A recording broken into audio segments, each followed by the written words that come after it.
The iron shrieked. It was a sound that tore the silence of the high plains, a metallic scream of something heavy surrendering to stillness. Steam billowed, thick and white against the endless pale blue sky, smelling of hot metal and coal smoke. It was the only sign of life in a town that looked like it had given up breathing years ago. Clara stood on the warped planks of the station platform, her small, cloth-covered valise held tight in one hand. The train, its purpose fulfilled, sighed a final, shuddering gasp and fell quiet. The silence that rushed back in was heavier than before, filled with a low, mournful whistle of wind moving through the skeletal frames of half-built houses down the main street.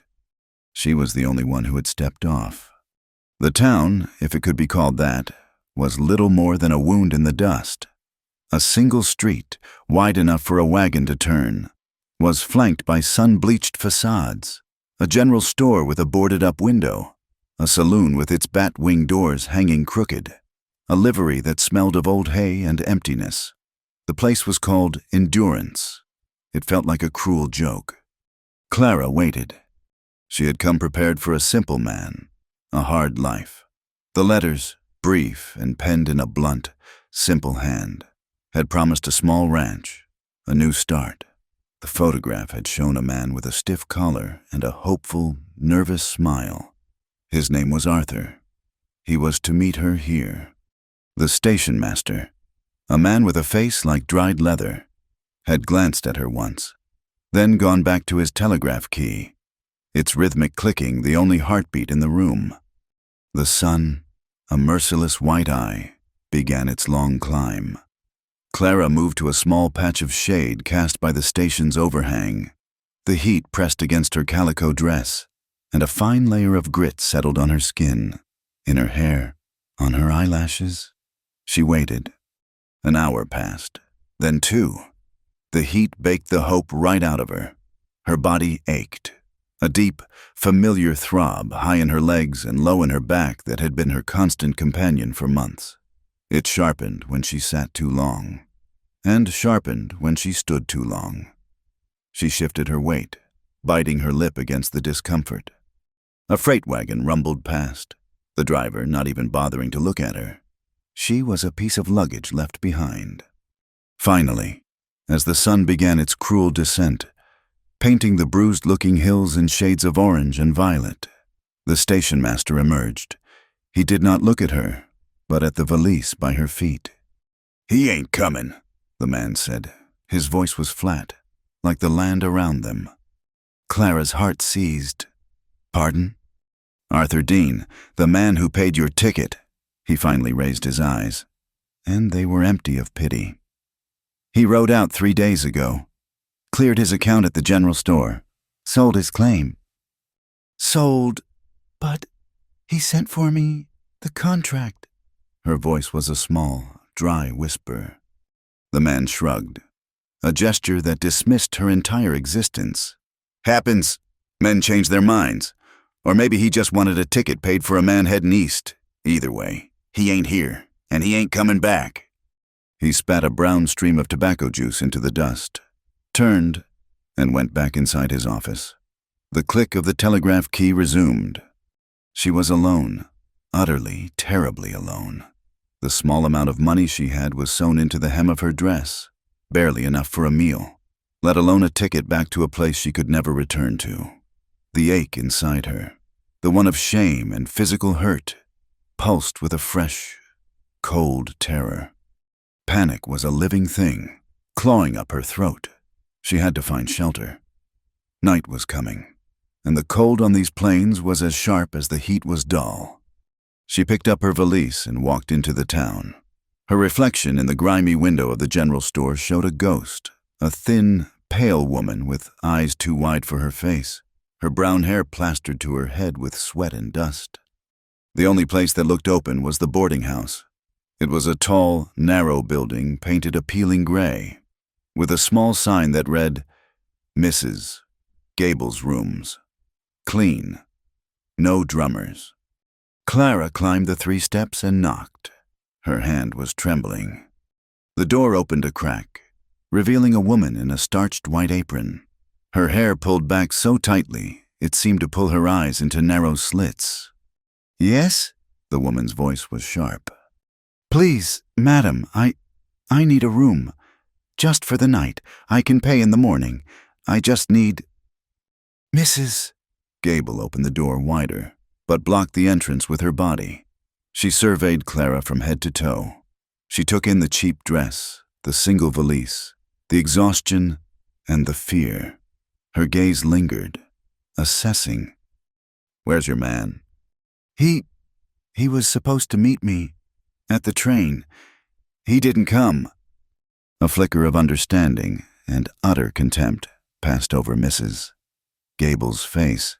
"Supposed to meet you? A mail order, then?" She sniffed. "And he didn't show." There must be a mistake. I just need a place to wait for him." "There's no mistake, girl," Mrs. Gable said, her voice hardening. "The mistake was you coming here. We are a respectable house. We do not take in charity cases. And we certainly do not take in unescorted women of your sort." "My sort?" Clara recoiled, the shame heating her face. "I am not. I just need help." "You are not the first, Miss. Girls like you arrive, thinking there's a ring and a piece of land waiting." Mrs. Gable leaned forward, her voice dropping to a low, cruel hiss. "And when the man sees the goods aren't what he paid for, or he simply loses his nerve, you're left discarded. I will not have that trouble under my roof.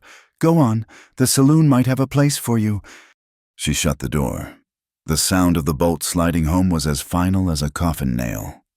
Clara backed away, her legs shaking so badly she nearly fell. Discarded. The word hit her harder than a slap. It was what she was. Discarded by her family, who could not bear the shame of what her employer had done to her. Discarded by the man who had promised her a new life. She stood in the middle of the street as the last light bled from the sky. The wind picked up, cold and sharp, carrying the scent of dust and something rotting far away. She had nowhere to go. She could not go to the saloon. She knew what waited there. She would die here, in the street. She sank onto the edge of the horse trough, the damp wood cold through her thin dress. She did not cry. The tears were frozen inside her, solid lumps of fear and grief. She did not know how long she sat there. She was only aware of the growing dark and the cold, and a figure standing across the street, in the deep shadows of the livery. He had been there for some time, watching. She had noticed him earlier, loading sacks of grain into a wagon. He moved with a slow, deliberate economy of motion. He was a tall man, built lean and hard, wearing worn denim and a flat-brimmed hat that shadowed his face. The people of the town, the few she had seen, gave him a wide berth. He was silent, and there was a stillness to him that felt coiled, like a resting hawk. Now, he stepped out of the shadows. He moved across the dusty street, his boot heels making no sound. Clara tensed, her hand flying to her throat. He stopped a few feet from her. He did not look at her face, but at the valise beside her. In the twilight, she could see he was older than she had thought. His face was weathered by the sun, carved with lines of grief or hardship, or perhaps both. His eyes, under the brim of his hat, were dark and unreadable. He was Elias.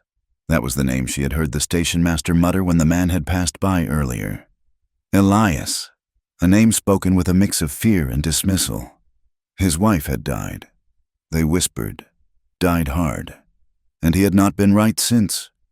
He kept to himself, on a ranch deep in the canyons, and was known for a temper that was as sudden and violent as a summer storm, and a silence that was worse. He nodded toward the closed door of the boarding house. "She turn you out?" His voice was rough, like gravel, unused. Clara could only nod.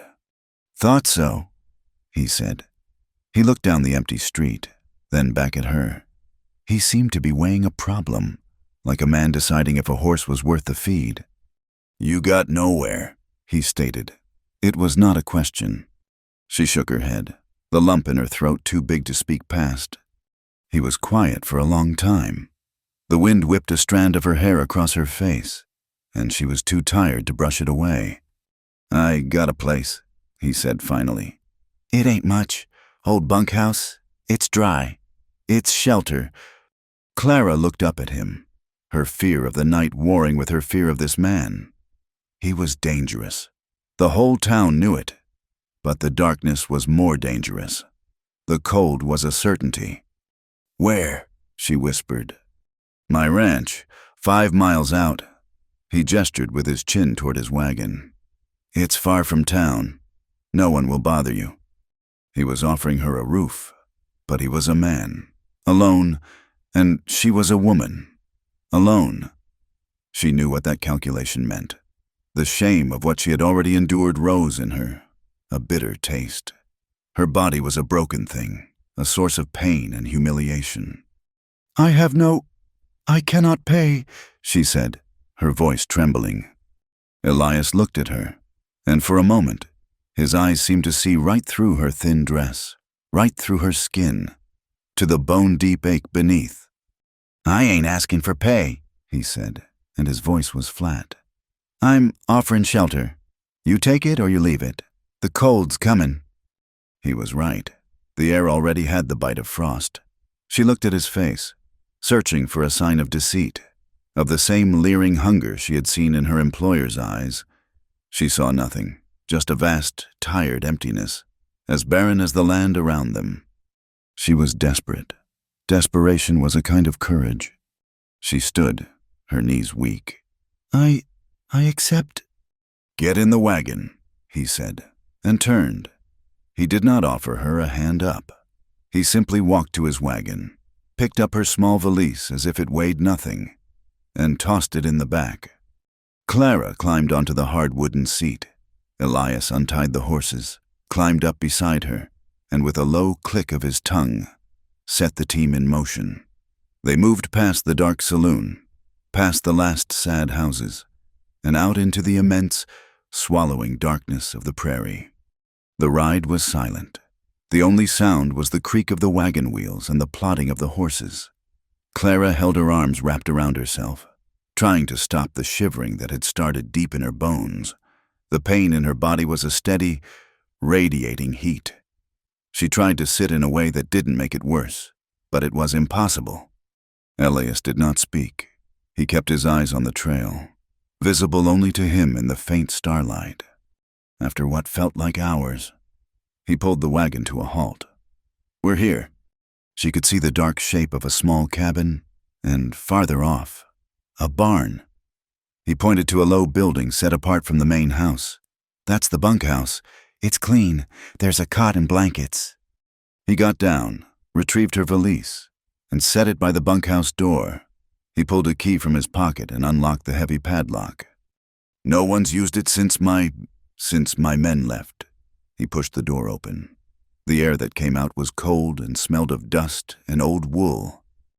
"There's a pump by the main cabin, an outhouse behind the barn," he said, his voice still flat. "Stay out of the main house. Stay out of the barn. I'll bring you food in the morning." He turned to leave. "Mister?"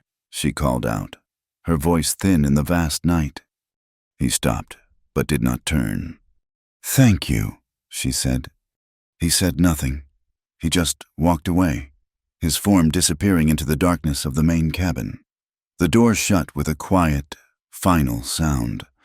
Clara stepped inside the bunkhouse. It was a single room, cold as a grave. A narrow cot was pushed against one wall. A thin mattress rolled up at its end. A stack of wool blankets sat on a small, 3-legged stool. It was empty. It was cold, and it was the safest she had felt in a year. She unrolled the mattress, spread 2 of the rough blankets, and lay down, not even bothering to take off her dress. The exhaustion was so deep it felt like drowning. She fell into a dark, dreamless sleep. The days that followed fell into a strange, silent rhythm. Elias was true to his word. He left a tin plate of food, beans and jerky, or sometimes leftover biscuits, on the stump outside her door in the morning. He left a bucket of water from the pump. He never came in, He rarely spoke. Clara, in turn, tried to repay his kindness, though she knew it was not kindness. It was a transaction. Shelter for what? She did not know. She only knew she had to make herself useful. She swept the bunkhouse until the floorboards were bare and clean. She took the blankets and beat the dust from them, hanging them in the sharp, clean air. She found a small pot and, when Elias was gone, tending his few cattle in the high pastures, she would go to the main cabin's woodpile, gather scraps, and build a small, smokeless fire outside her door to heat water. She washed her clothes and mended the tear in her dress. She was trying to prove she was not what Mrs. Gable had called her. She was not discarded. She was a worker. One afternoon, desperate for something to do, she crept to the main cabin. He was gone, his horse missing from the small corral. The door was unlocked. She pushed it open. It was as silent and still as the bunkhouse. But it was a home. A large stone fireplace dominated one wall. A solid table and 2 chairs stood in the middle. A cot, his bed, was in the corner, a single rifle leaning against the wall beside it. But it was the filth that struck her. Dust lay thick on every surface. The floor was caked with mud. Dirty plates were stacked by a dry sink. It was the house of a man who had given up on living and was only, barely, surviving. She set to work. She was scrubbing the floor on her hands and knees when she heard the sound of a horse. Panic seized her. She had crossed a line. He had told her to stay out. She scrambled to her feet just as the door opened. Elias stood there, filling the frame. His face was dark, unreadable in the shadow. He looked at her, then at the clean floor, the scrub brush in her hand, the tidy stack of dishes. Clara's heart hammered. I'm sorry. I just wanted to help, to earn my keep. The door was open. He stared at the room for a long time. His eyes moved to the small, tidy cot in the corner, and his jaw tightened. He stepped inside, moving past her to the fireplace. He laid a hand on the cold stone. "Leave it," he said. I can cook," she offered, her voice small. "I can mend." He turned, and his eyes were not angry. They were just empty. "I don't need a cook." "But I must do something," she insisted, the fear of being cast out again making her bold. "I cannot just take your food." He looked at her, truly looked at her, and she felt herself shrink. He was seeing the shadows under her eyes, the thinness of her frame. "Now you can't barely stand," he said. "You flinch every time you move. You ain't fit to work." Shame burned her face. He had noticed. He had been watching her.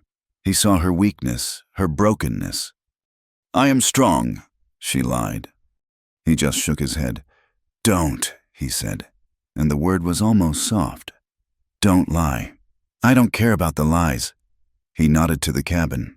"You can clean, if you must, but stay out of my way."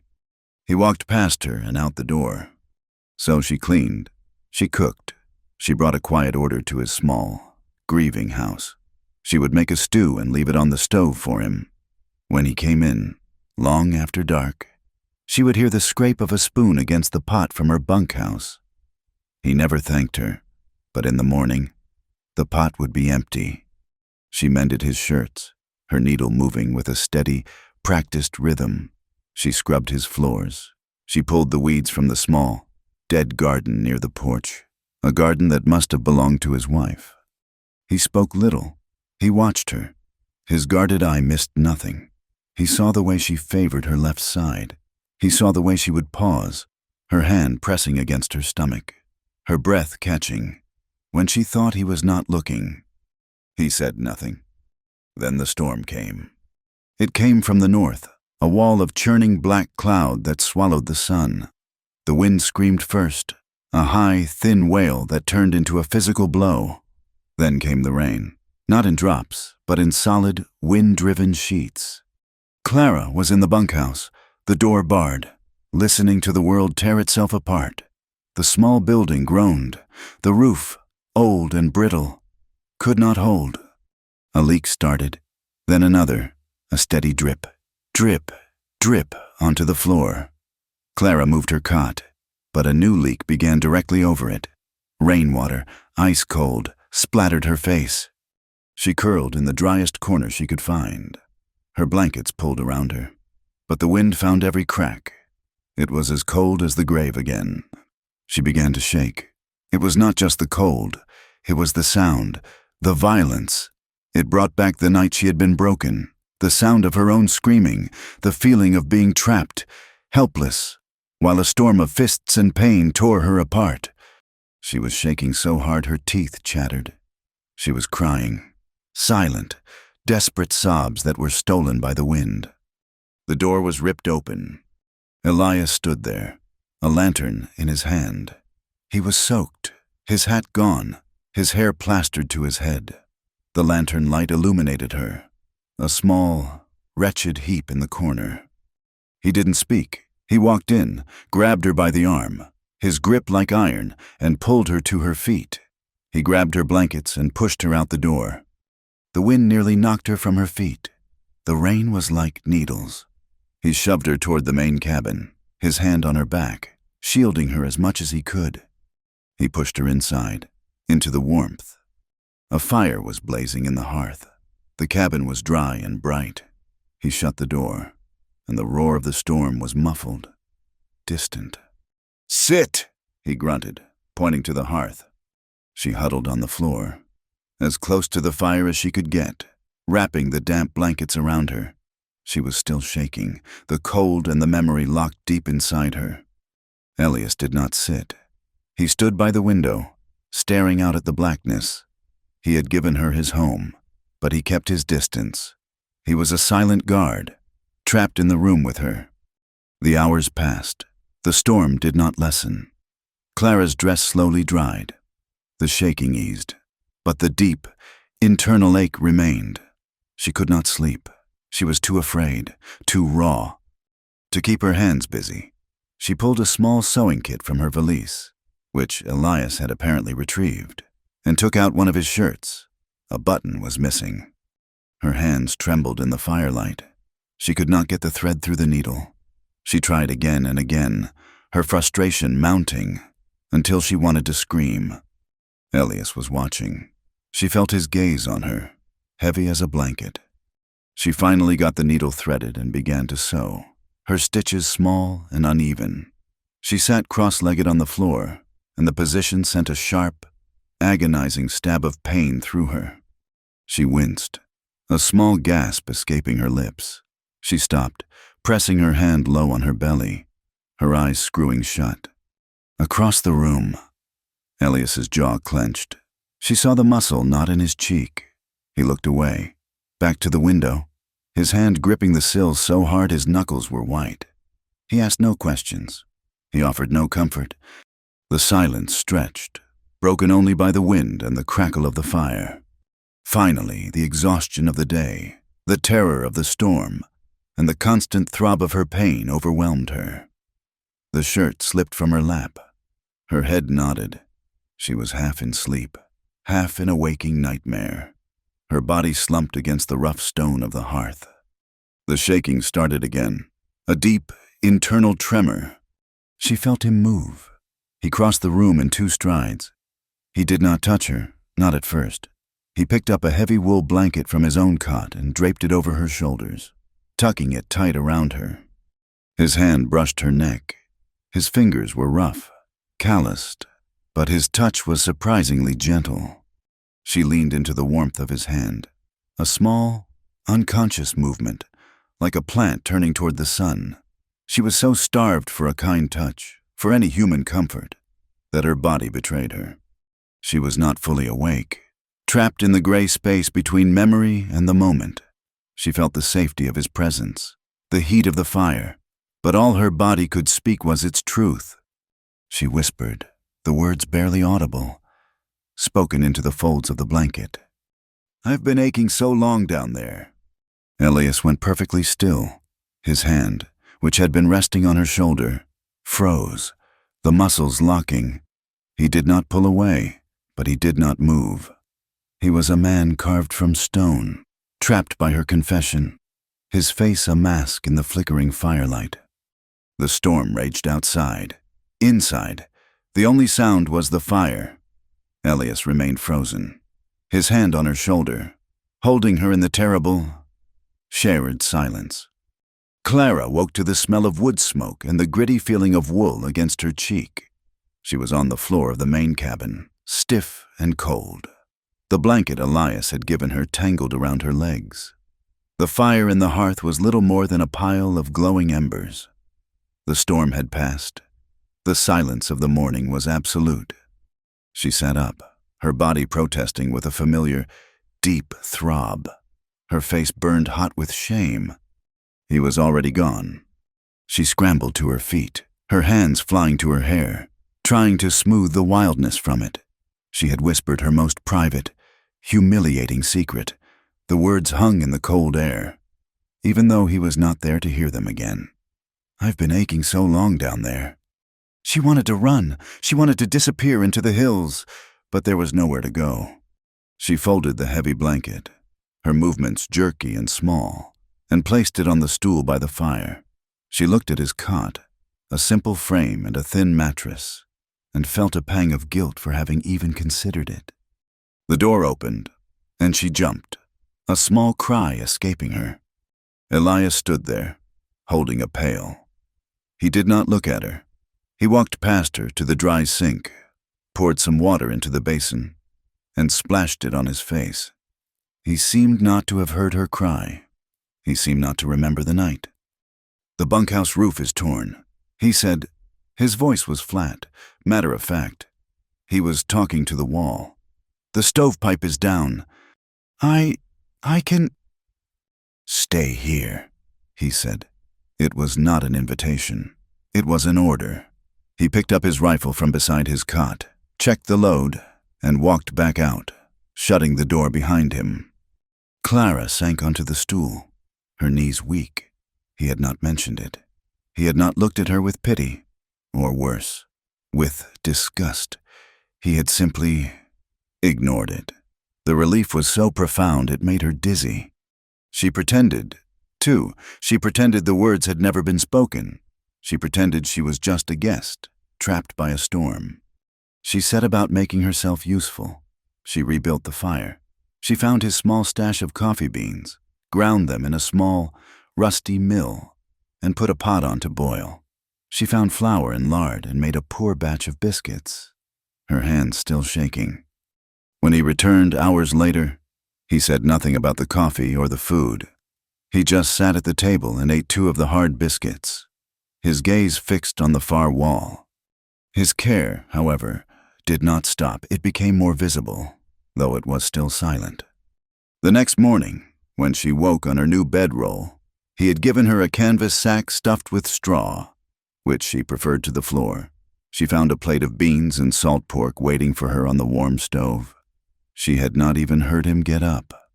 A few days later, she left her boots outside the cabin door to dry after a trip to the pump. They were in wretched condition, the soles thin and the leather cracked. When she went to retrieve them, they were gone. She panicked, thinking it was a sign for her to leave, but the following day, they reappeared in the same spot. She picked them up. The soles had been replaced with thick, new leather, stitched with the kind of rough, strong thread used for mending harnesses.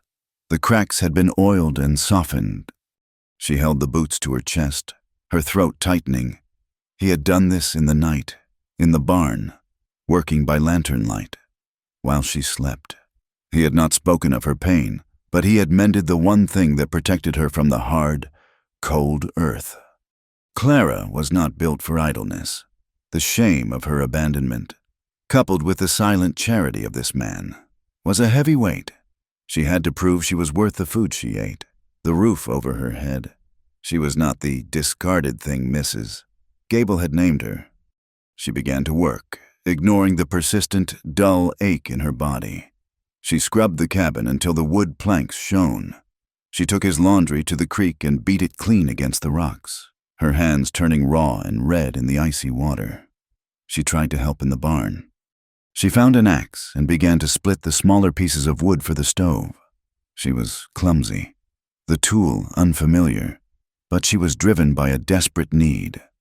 Elias found her.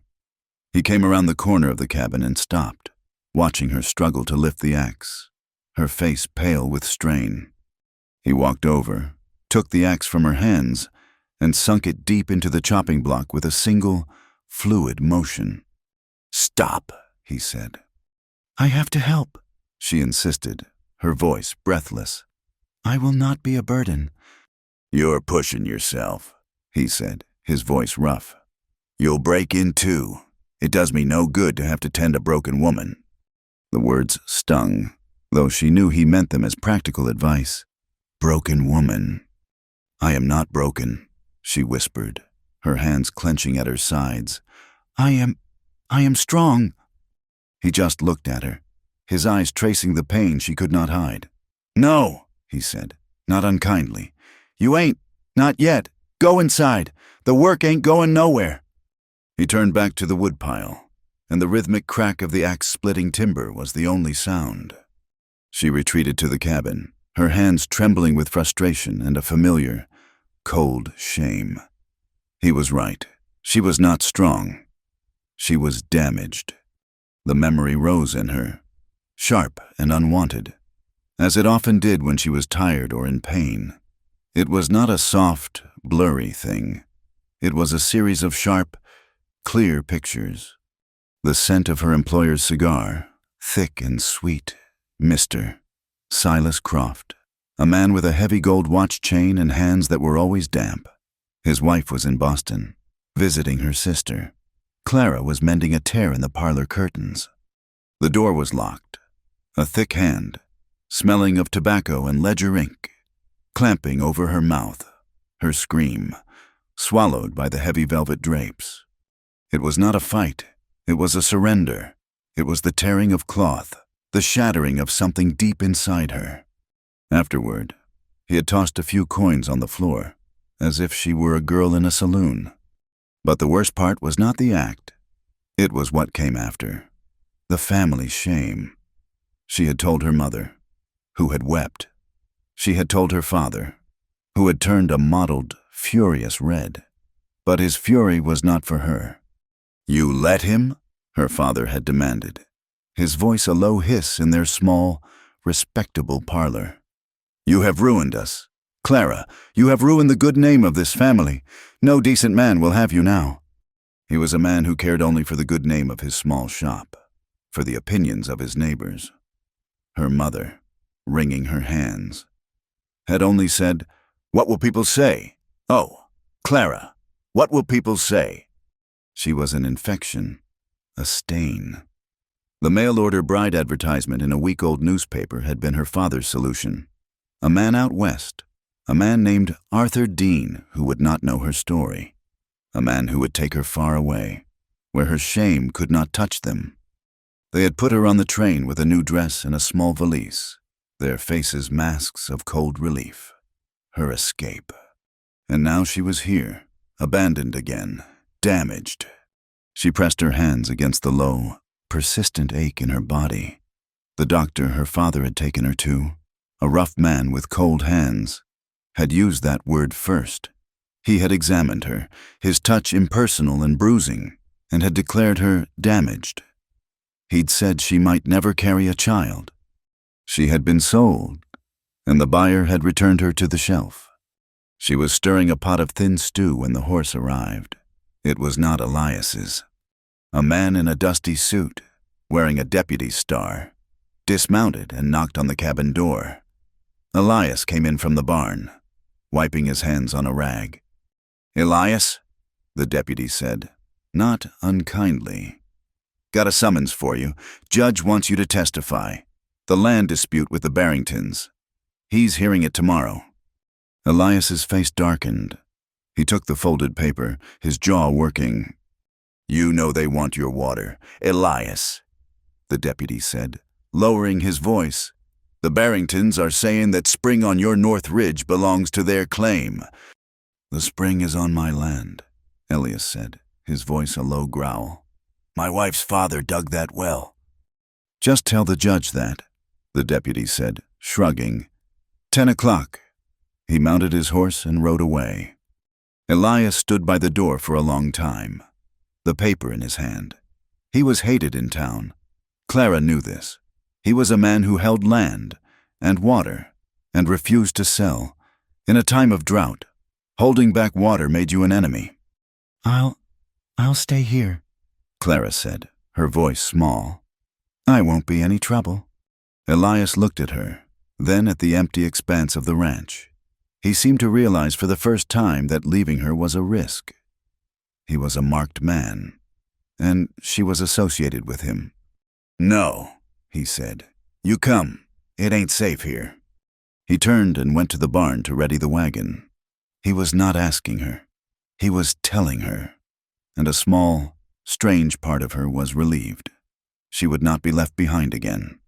The town of Endurance was just as she remembered. Only this time, she was not an anonymous, hopeful arrival.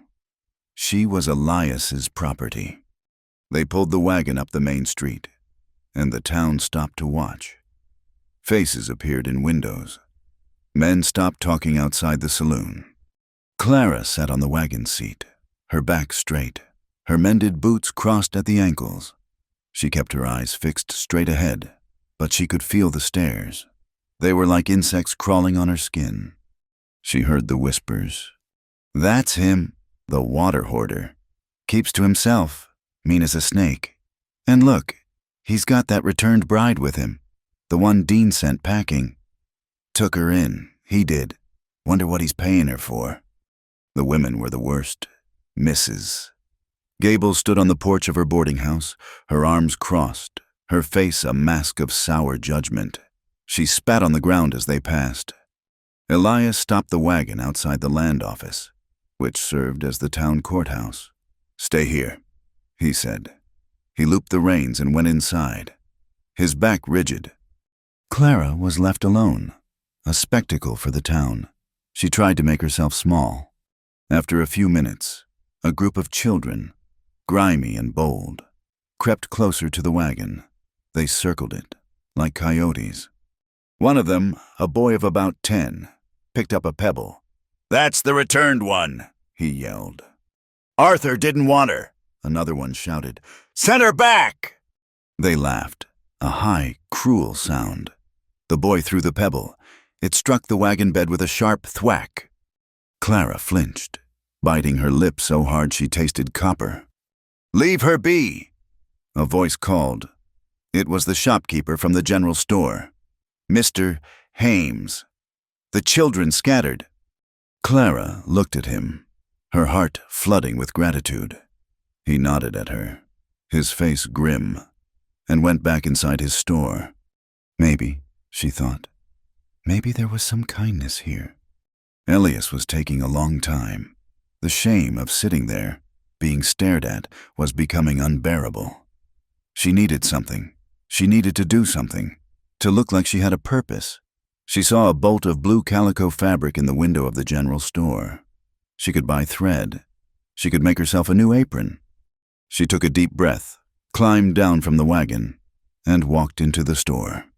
The store was dim and cool, smelling of coffee and leather and cured tobacco. Mr. Hames was behind the counter, polishing a glass jar. Good morning, Clara said, her voice unsteady. He stopped polishing. He looked at her, and his face was not kind. It was cold. I would like to buy some thread, and perhaps a yard of that blue calico in the window. Mr. Hames set the jar down. Cash. I will have to put it on Mr. Elias's account. The man's face hardened. He laughed, a short, ugly bark. His account? His account is no good here, not since he turned off the creek. But it's just some thread. We don't run credit for his guests, he said, his eyes flicking over her dress, lingering on her mended boots. We are a respectable establishment. Miss, we don't cater to his kind. His kind? She whispered, the blood draining from her face. Or yours, he said, and turned his back on her. She stood there, frozen, the heat of the humiliation stinging her eyes. She turned and fled the store, back into the harsh sunlight. And then she saw him. He was standing on the boardwalk outside the saloon, laughing with two other men. He was thicker than his photograph, and his smile was not nervous. It was weak and loose. Arthur Dean. He saw her at the same moment. His laughter died. He recognized her. Clara's heart stopped. This was the man who had promised her a life. This was the man who had discarded her without a word. She took a step toward him. "Mr. Dean?" His face flushed a dull, angry red. His friends were watching, their expressions curious. "Mr. Dean," she said again, louder, walking toward him. "It's me, Clara. You sent for me." Arthur looked around, panic in his eyes. He put his hands up, as if to ward her off. "I don't know you. Miss, you've made a mistake." "No," she said, her desperation making her bold. She reached into her pocket and pulled out the worn, folded letter. "You wrote to me. You paid my passage. I am Clara." One of his friends snickered. "Got a live one here, Arthur." Arthur's panic turned to cruelty. He had to save face. He snatched the letter from her hand and threw it in the dust. "I sent for a respectable woman," he shouted, his voice high and thin. Not damaged goods." Clara froze. That word. "I heard all about you," he spat, emboldened by her shock. "Turned out of the boarding house the minute you arrived. I don't take another man's leavings. Miss, now get on." He turned his back on her, squared his shoulders, and strutted into the saloon, his friends laughing behind him. Damaged goods. Leavings. The world tilted. The whispers of the town, the sneers, the pebbles, it all crashed down on her. She could not breathe. She ran. She ran without seeing, her valise forgotten in the wagon.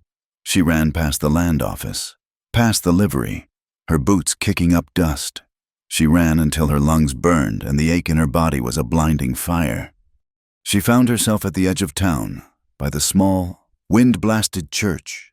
She stumbled behind it, out of sight, and collapsed onto a pile of old lumber, hiding between the church wall and a neglected, overgrown graveyard. She did not cry. She just gasped for air, her body shaking apart, her hands pressed to her mouth to stifle the sounds that were trying to tear their way out of her. She had thought. She had truly thought. She did not know how long she sat there, curled into a tight ball of misery. She only knew that a shadow fell over her. She looked up. Elias stood there. He was not out of breath. He was just watching her, his face impossible to read. He held her forgotten valise in one hand. He did not ask if she was all right. He did not ask what had happened. He just waited. His silence was the one thing she could not bear. It was the thing that finally broke her. "He called me damaged," she whispered, the words raw. "The man, Mr. Dean, he said I was damaged goods. He said it in front of everyone." Elias's jaw was a ridge of stone. His eyes, fixed on the distant hills, were cold as chipped flint. "I thought—" She choked, the sobs finally coming, tearing at her throat. "I thought if I just got here, if I just came west and worked hard and was good. I thought this time it would be different. I thought I could be clean again." She bent over, her body racked with a grief so deep it had no bottom. Elias stood over her, a silent, unmoving guardian. He did not touch her. He let her cry. He let the poison drain out. After a long time, when her sobs had quieted into ragged, hitching breaths, he spoke. "Come on," he said, his voice low. "We're leaving." He reached down and, for the first time, took her arm. He pulled her to her feet, his grip firm, and led her back to the wagon. The ride back to the ranch was long. The sun set, painting the sky in colors of blood and fire. Neither of them spoke. The silence was heavier than the land. When they arrived, the moon was high, casting the ranch in a pale, ghostly light. Elias unhitched the team in silence. Clara stood by the wagon, her valise in her hand. She looked at the dark, cold bunkhouse. The roof was still patched with a piece of canvas. It was a shelter, but it was separate. It was alone. She could not tonight. Elias walked past her toward the main cabin. Elias? He stopped, his hand on the cabin door, his back to her. Her voice was a thin, trembling thread. I am afraid of the dark, of being alone tonight. He did not move. May I sleep in the cabin? She rushed on, the shame of asking burning her face. On the floor, by the fire. I won't be any trouble. I cannot be alone. She was begging, she who had sworn never to beg again. He stood there for what felt like an eternity, a black silhouette against the night. He was deciding. She could feel the war in him. Finally, he pushed the door open. "Take the cot," he said, his voice rough. "No, the floor is fine. Take the cot," he repeated, harsher this time. He walked in, lit the lantern, and began building a fire. He did not look at her. She entered the cabin, her heart pounding. She put her valise in the corner and sat on the edge of his cot, her hands clasped so tightly her knuckles were white. Elias unrolled his own bedroll on the floor, near the door. As far from her as he could get, he lay down, his back to her, his rifle beside him. The fire caught, its crackle the only sound in the room. The cabin was warm and safe, but the tension was a living thing, a third person in the small space. Clara lay down, but she did not sleep. She stared at the rough-hewn beams of the ceiling. She stared at the rigid line of his back. He was as broken as she was. She needed to know. "Elias?" she whispered into the darkness. A low grunt. Sleep. "What happened to her?" The line of his back went rigid. He was utterly still. "Your wife," Clara pressed, her voice barely audible. "The town, they say things, but they don't know. You said it yourself." For a moment, she thought he would stand up, that he would rage, that he would throw her out into the night. He said nothing, but he turned, just slightly, onto his side, facing the fire. The low, orange light caught his face, and Clara's breath caught in her chest. His eyes were open, staring into the flames. They were not angry, they were haunted. He was not in the cabin. He was somewhere far away, in a past so terrible he had never left it. She saw a grief so profound, so absolute, that it had hollowed him out, leaving nothing but a shell. He was still mourning. She said nothing else. She had her answer. The fire slowly died, casting shadows that danced on the walls. They lay side by side, yet worlds apart. A woman on a cot and a man on the floor. They did not touch, but their silence, heavy with all the things they could not say, filled the small cabin until it was hard to breathe. The silence in the cabin changed. It had been a space of shared hauntings, a void Elias and Clara moved around. Now, it had texture. It was the silence of two people in a small room, learning the shape of each other. She stayed on the cot. He stayed on the floor by the door. But the distance between them had shrunk. It happened one evening, while she was mending one of his shirts. The patch she was sewing was clumsy, but strong.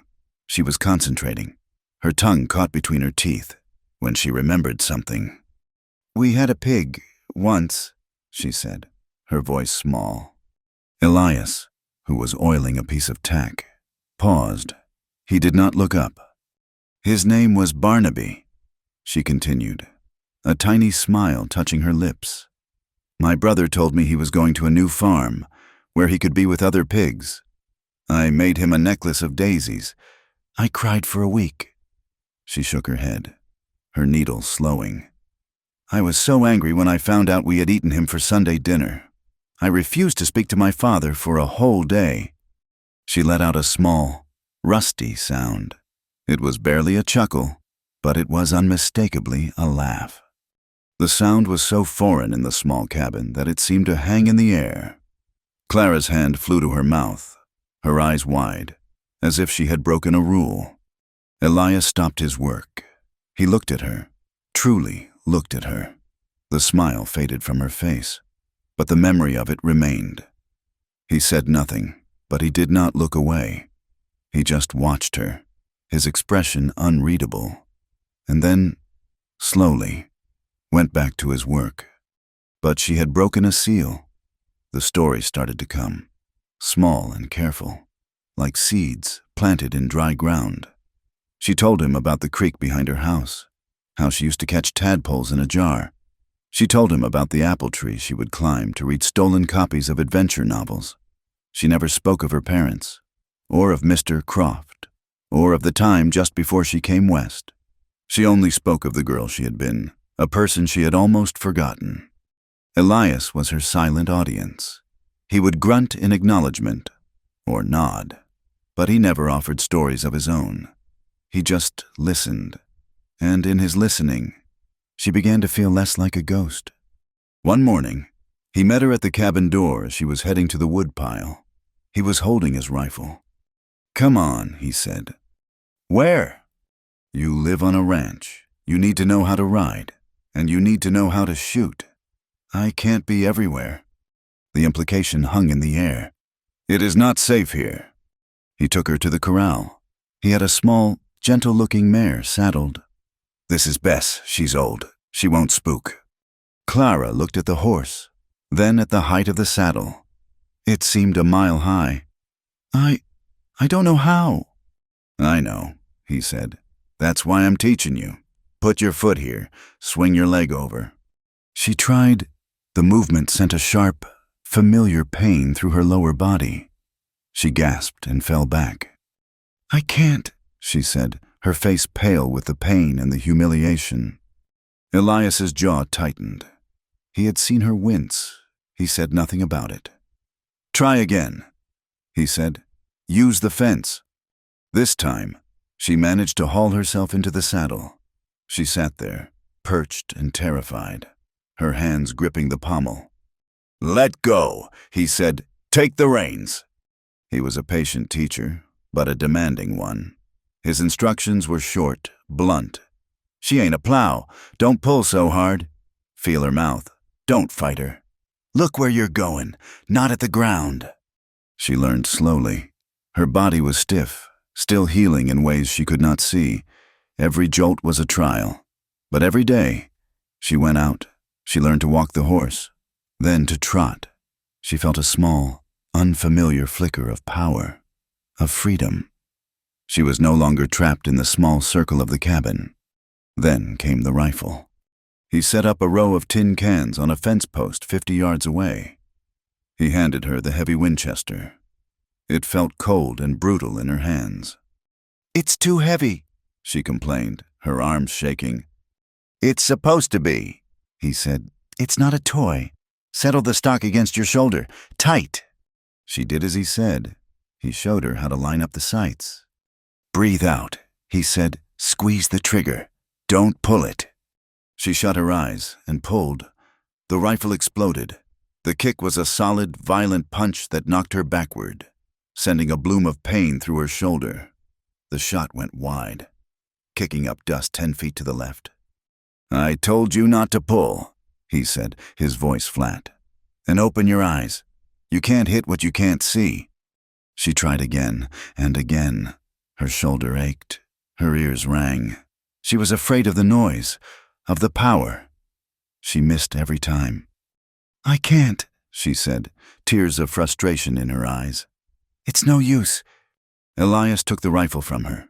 He raised it to his shoulder in one fluid motion, and boom, boom, boom. 3 cans flew from the fence, one after another. He looked at her. "You're thinking about the kick. You're thinking about the noise. You're thinking about missing. Stop thinking. Just point. It's part of your arm. point and squeeze. He reloaded it and handed it back. She took a deep breath. She raised the rifle. She looked at the last can. She stopped thinking. She pointed. She squeezed. The rifle bucked, and the can jumped off the post. She stared, disbelieving. Again, Elias said. She was not a good shot, but she was no longer helpless. The fragile peace was shattered on a Tuesday. The morning was bright and cold. The sky a painful, cloudless blue. Elias went to the barn. Same as always. Clara was washing the breakfast tins. He was gone for a long time. Too long. A knot of ice formed in her stomach. She dried her hands and went outside. The yard was empty. The cabin door was open. "Elias?" she called. No answer.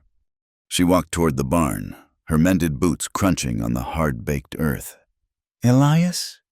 She rounded the corner of the corral and stopped. He was standing there, his back to her, perfectly still.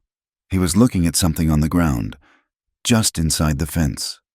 It was Bess, the gentle mare she had been riding. She was on her side, her legs stiff, her neck bent at an unnatural angle.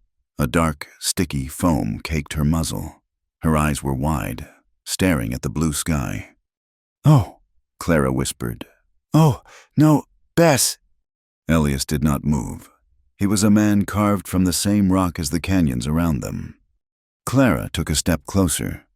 Just outside the fence, half hidden in the dust, was a small pile of oats mixed with a dark, oily substance, poison. This was not an accident. This was not a sickness. This was a message. Elias knelt. He touched the mare's neck, his calloused fingers stroking the rough hide. He had loved this horse. Clara knew it, though he'd never said it. It was the horse his wife had ridden. "The Barringtons," he said. His voice was not angry. It was dead. "Elias," Clara said, her voice shaking. It's just a horse." He stood up, slowly. He turned to look at her, and his eyes were terrifying. They were empty of everything but a cold, killing rage. "It ain't just a horse," he said. "It's a warning. They're saying they can take what they want." He stalked past her, toward the cabin. She ran to follow him. He was already inside, pulling his rifle from the wall mount. He took a box of cartridges from a high shelf. "What are you doing?" she cried. "Going to town." "No." She stood in front of the door, blocking his path. "You can't. That's what they want. They want you to come in, angry. They'll kill you. Elias, they will shoot you down in the street, and the sheriff will say it was a fair fight. Get out of my way, Clara." "No," she pleaded, her hands outstretched. "Please, it's not worth it. It's just land. It's just dirt. We can leave. We can go somewhere else. Somewhere safe. We can start over." "Start over?" he barked, a harsh, ugly sound. "There is no starting over. This is it. This is all there is." "Why?" she wept. "Why this place? This town that hates you? This land that's trying to kill you? Let them have it. What is it worth? It is not worth your life." His face contorted. The rage he held in broke, and what was beneath it was a grief so raw it silenced her. "It's hers," he said, his voice tearing. "Don't you understand? It's all I have left. Mary, my wife. Her garden is out there." He pointed out the window, at the dead patch of weeds she had tried to clean. "She planted those trees by the creek. Her father dug that well. Her grave is on that ridge." He sank onto the stool, the rifle balanced on his knees, his head in his hands.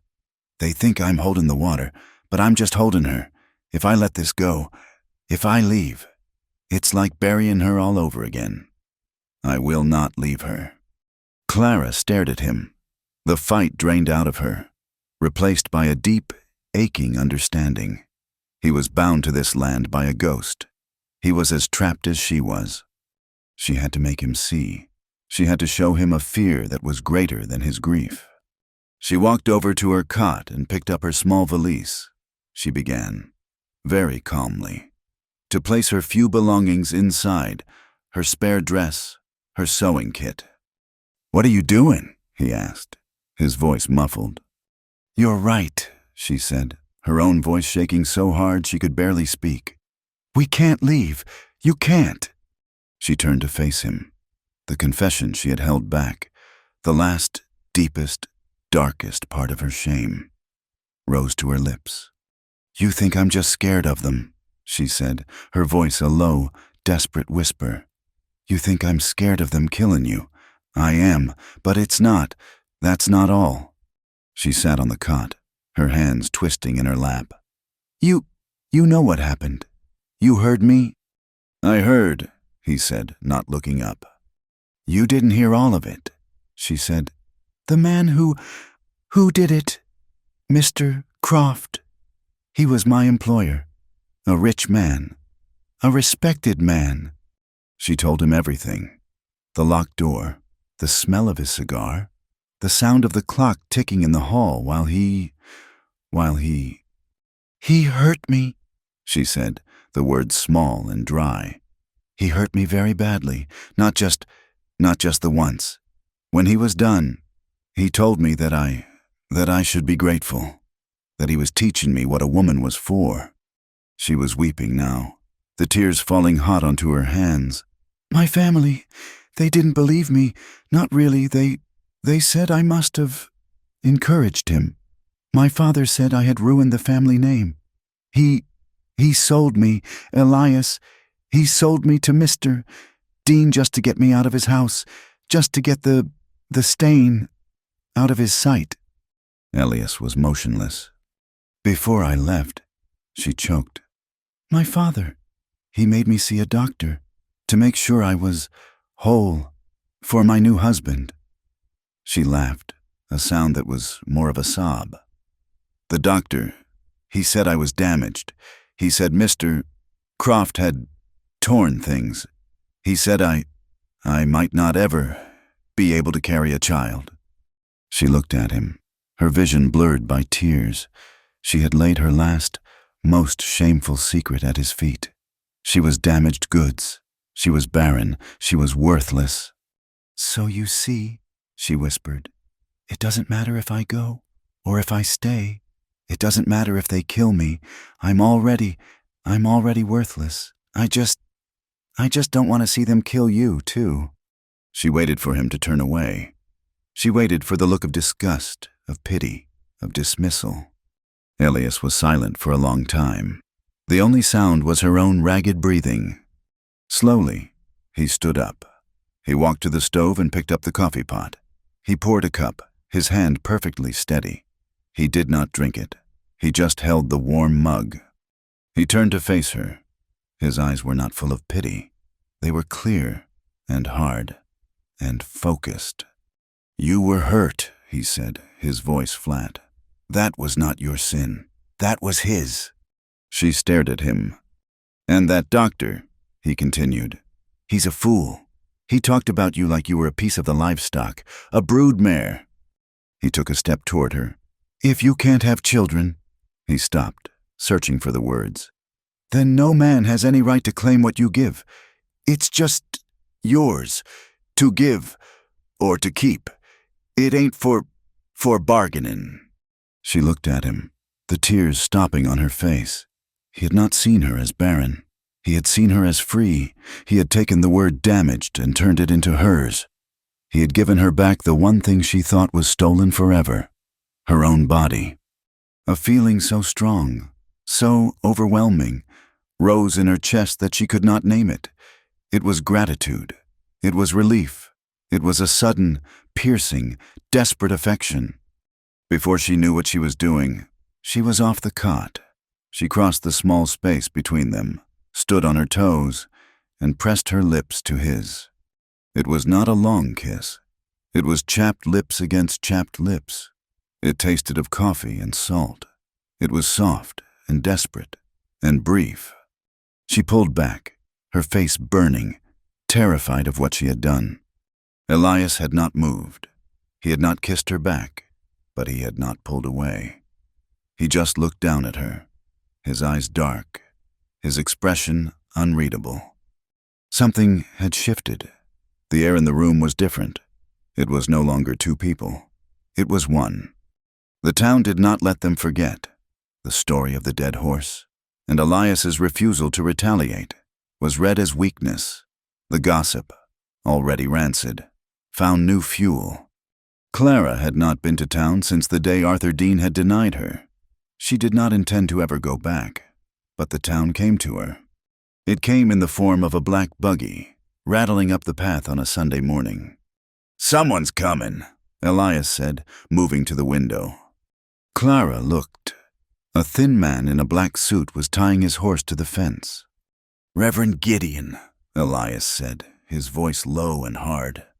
The man did not knock. He stood in the middle of the yard, his Bible held aloft like a weapon. "Elias," he shouted, his voice high and reedy. "Elias, son of perdition!" Elias opened the door and stepped onto the porch. He did not speak. "The Lord sees your sin," the preacher cried. His face flushed. "You harbor a harlot in your home. You live in defiance of God and man. This town will not stand for it. Release this fallen woman.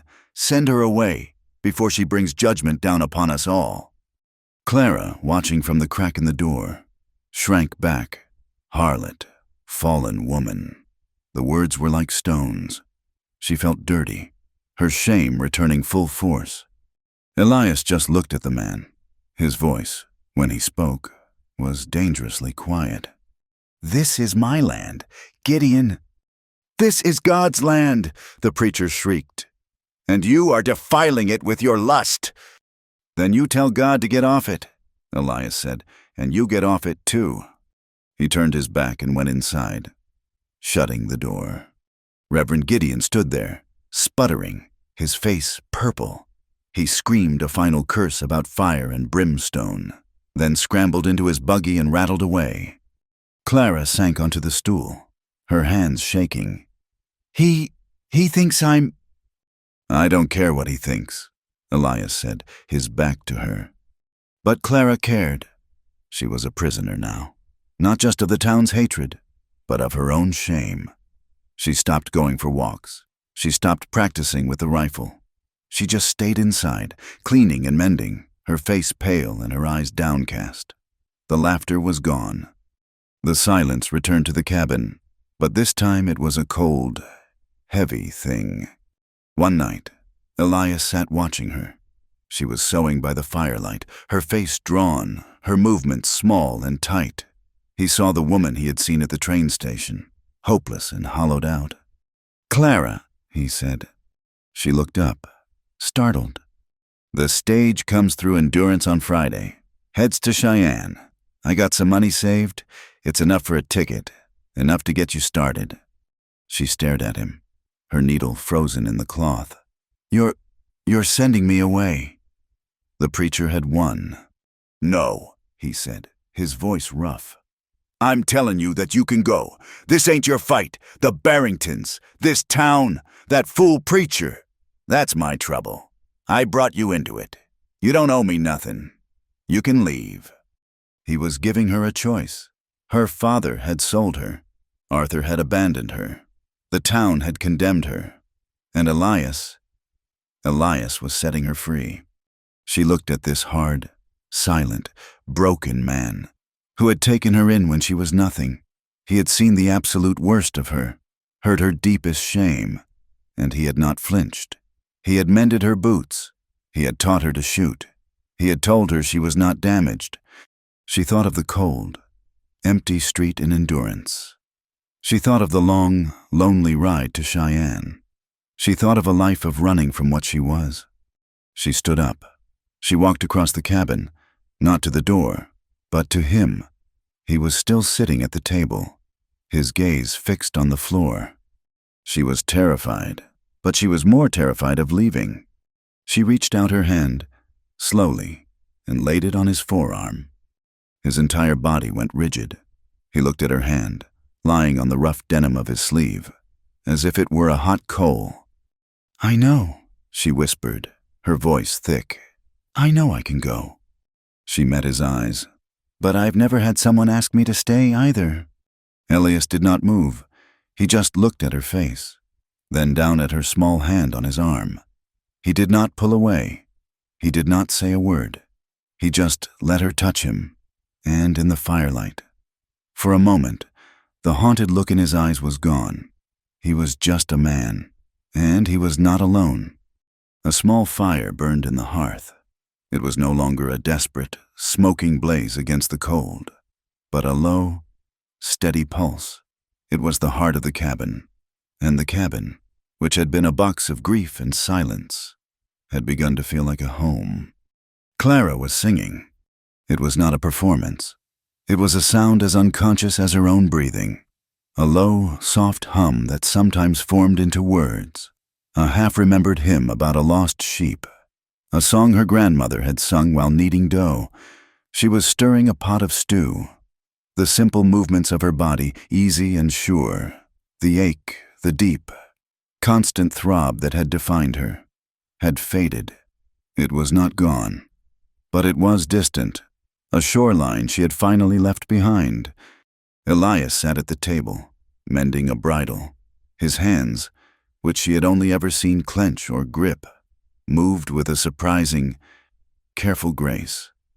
He had stopped sleeping on the floor weeks ago. He had his cot, and she had hers. The room was no longer his space, or her shelter. It was theirs. He stopped his work, listening to her. He watched the way the firelight caught the soft, loose strands of her hair. He watched the way she moved, the fear gone from her, replaced by a quiet purpose. A sound left his chest, as rough and rusty as the old pump. It was a half laugh, a half grunt, but his face changed. The hard, bitter lines around his mouth softened. The corner of his mouth lifted, pulling at the scar on his cheek. It was a smile. Clara heard him and turned, the spoon in her hand. Her singing stopped. She stared at him. The smile vanished, as if he were ashamed of it. But his eyes were different. They were not empty. They were watching her. "What is it?" she asked, her own smile hesitant. "Nothing," he said, his voice rough. He looked back down at the leather, but he was not working. "The stew smells good." The next day, she saw him working outside the cabin. He was not checking fences or tending the horses. He was clearing the patch of earth by the porch, the one choked with weeds, the one she knew had belonged to his wife. He used the plow horse to rip out the dead roots. He worked all day, his back a rigid line of effort, his silence absolute. Clara did not ask what he was doing. She did not dare. This was Mary's. He built a low, strong frame of wood, a garden bed. He was not trying to reclaim the old one. He was building a new one on top of it. He took the wagon down to the creek and spent the rest of the day hauling buckets of rich, dark river soil, his muscles straining. It was a brutal, stubborn act in the face of the drought. That evening, he stood by the new bed, wiping his face on his sleeve. Clara came out onto the porch. "It's a good box," she said. He nodded, not looking at her. "Ground's too hard. Nothing'll grow. But the river soil, it might hold." "But the drought?" she said softly. "There's no water?" He finally looked at her. "The spring ain't dry," he said. "It's enough." It was a promise. He was offering her the water he had refused to the whole town. Clara went back inside. From her small valise, tucked in the very bottom, she pulled a small, cloth-wrapped packet, seeds, beans, and hardy marigolds. She had brought them from her home, a pathetic, hopeful scrap of a life she thought was over. She went out, knelt by the dark, new earth, and began to plant. Elias watched her, his shadow falling over the garden bed. It was a prayer, a foolish, defiant act of faith in a place that had shown them no kindness. That night, the air in the cabin was different. It was charged, heavy with unspoken things. The planting of the seeds had been a vow. They sat by the fire, the silence between them no longer empty, but full. Clara was sewing. Elias was staring into the flames. He reached out, his hand covering hers, stilling her needle. His skin was rough, calloused, and hot. She looked up. "Clara," he said. It was all he said. Her name. But he said it like it was the only word he knew. He stood, and gently, so gently, pulled her to her feet. He did not pull her to him. He just held her hands, watching her, his dark eyes asking a question she was too terrified to answer. "Elias," she whispered. I am damaged." She used the word herself, the word that had defined her. "No," he said, his voice low and fierce. "You ain't." He touched her face, his thumb brushing the line of her cheekbone. It was a touch that asked, that did not take. It was a touch that gave her the choice she had never had. And in his eyes, she saw not hunger, but a loneliness as deep and vast as her own. She leaned her face into his hand. It was all the answer he needed. He led her to his cot. There was no rush. It was slow. It was careful. It was tender. He undid the small buttons on her dress, his fingers clumsy but respectful. He was unlearning a long, cold grief. She was unlearning a lifetime of fear. He was careful of her, his touch light, as if she were a piece of spun glass. He watched her face in the low firelight, his own expression taut with a mix of reverence and a pain she could not name. But as he touched her, truly touched her, the past rose up. It was not Mr. Croft's face she saw, but the memory of the act, the pain, the shame, the feeling of being torn, of being used. Her body, which had finally stopped aching, remembered its violation. A sob broke from her. It was not a cry of pain from his touch, but of memory. The tears came, hot and stinging. She was weeping for the girl she was, for the woman she thought she could never be, for the shame that had been her only companion. Elias froze. He stopped, instantly. He did not pull away. He gathered her up, blankets and all, and held her against his chest. He just held her. "I'm sorry," she wept, her voice muffled against his shoulder. "I'm sorry, I can't, I'm broken." "Shh," he said. It was the first sound of comfort she had ever heard from him. He just held her head, his hand stroking her hair. "It's all right, I got you, it's all right." He did not try again. He did not ask for anything. He simply held her, his arms a strong, safe wall around her. He held her as the sobs tore through her, as she wept for her lost family, for Arthur Dean, for the doctor's cold pronouncement. He held her until the last sobs quieted, until her breathing grew deep and even, until she fell into a heavy, exhausted sleep on his chest. Elias did not sleep. He lay awake all night, staring at the embers of the fire, holding the woman who had cried in his arms. He had crossed a line, and he did not know if it was to salvation or to a new, more complicated ruin. When Clara woke, the sun was high. She was in the cot, alone, tucked tightly under the blankets. The cabin was empty. A cold, sharp panic seized her. He was gone. She had wept. She had broken. She had shown him how truly damaged she was. And he had left. He was ashamed of her. The preacher had been right. She was a fallen woman, and he had finally seen it. She scrambled from the cot, her heart hammering. The fire was rebuilt. The coffee pot was hot. These small kindnesses felt like a cruel joke. She ran to the door and threw it open, expecting to see an empty corral. Instead, she heard a sound, the steady, rhythmic thwack of an axe. It was not coming from the wood pile. It was on the far side of the cabin, the side that faced the open canyon. She walked, hesitant, her stockinged feet cold on the hard earth. She rounded the corner. Elias was there. He was drenched in sweat, his shirt off despite the morning chill. He was swinging the axe, felling a small, sturdy cottonwood. All around him, he had already laid out a shape in the dirt, a new, square foundation, set against the cabin wall. He saw her. He stopped, the axe resting by his side. He was breathing hard. "Elias?" she whispered. What are you doing?" He wiped his forehead with his arm. He nodded to the lines he had cut into the ground. "A cot ain't a room," he said, his voice rough. "A woman needs a proper room, with a door." She stared at him, at the raw wood, at the promise of a new wall. He was not regretting. He was not leaving. He was building. He was not just giving her a corner of his life. He was adding to his life. For her, he was making her a permanent place. A joy so fierce and bright it hurt swelled in her chest. She could not speak. She just stood there, watching him, as he raised the axe and went back to work. Life settled. It became a thing of quiet routine. He worked on the ranch, and he worked on the new room.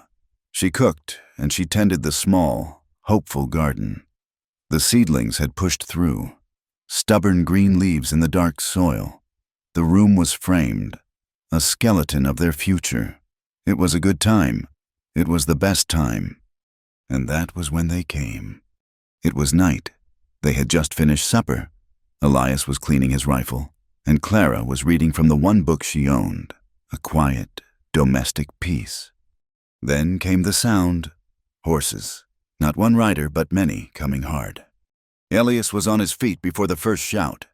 He grabbed the rifle. "Get away from the window," he ordered, his voice flat and cold. Clara's heart turned to ice. She looked. Torches, a ring of them, surrounding the small cabin, held by a dozen men on horseback. Their faces were hard, grotesque in the waving. Yellow light. "Elias!" a voice boomed. John Barrington. He was on a large black horse, his face a mask of fury. Elias opened the door and stepped onto the porch. He was calm. He held the rifle at his side. "Barrington, you're trespassing." "We're done talking. Elias!" Barrington shouted. "This drought's gone on too long. We need that spring. You're gonna sign the rights over. Tonight." "The spring ain't for sale," Elias said. His voice was quiet, but it carried in the night. "Get off my land." "You're a fool, Elias!" another man shouted. "Hiding up here with your returned whore." Elias raised the rifle. "Just an inch. I won't tell you again." "We ain't asking," Barrington roared. He signaled with his hand. Two men slid from their horses. They were not carrying rifles. They were carrying clubs. They moved to flank him, coming up the porch steps. "No!" Clara screamed from the doorway. Elias didn't turn. He swung the rifle butt, catching the first man in the stomach. But the second man was on him, tackling him low. The rifle clattered to the porch. "Elias!" Clara ran. She forgot the lessons with the other rifle. She forgot her fear. She threw herself at the man on top of Elias, beating on his back with her small fists. A third man, a giant with a red beard, grabbed her. He laughed. "Look at this little range canary." He picked her up, his hands like vices on her arms, and he threw her.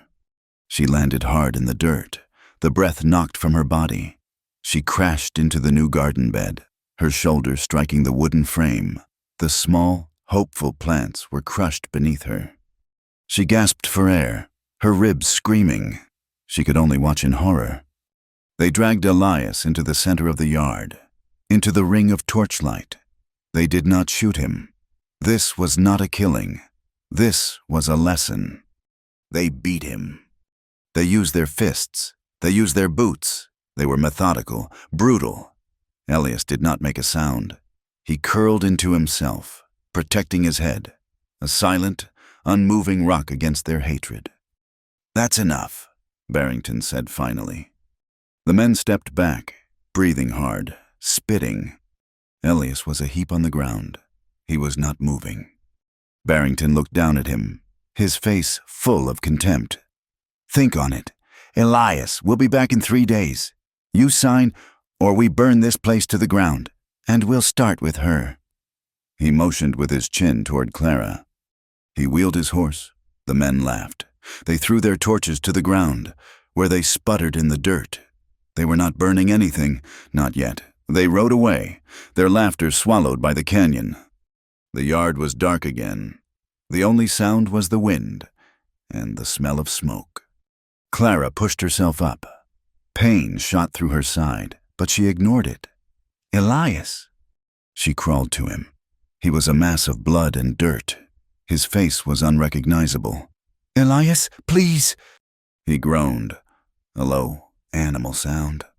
She half dragged, half carried him, pulling him by his arms, back into the cabin, back to his cot. Her body ached, but her mind was clear and cold. She lit the lantern. The light showed the full extent of the damage. His eye was swollen shut, a purple, rising mass. His lip was split to the bone.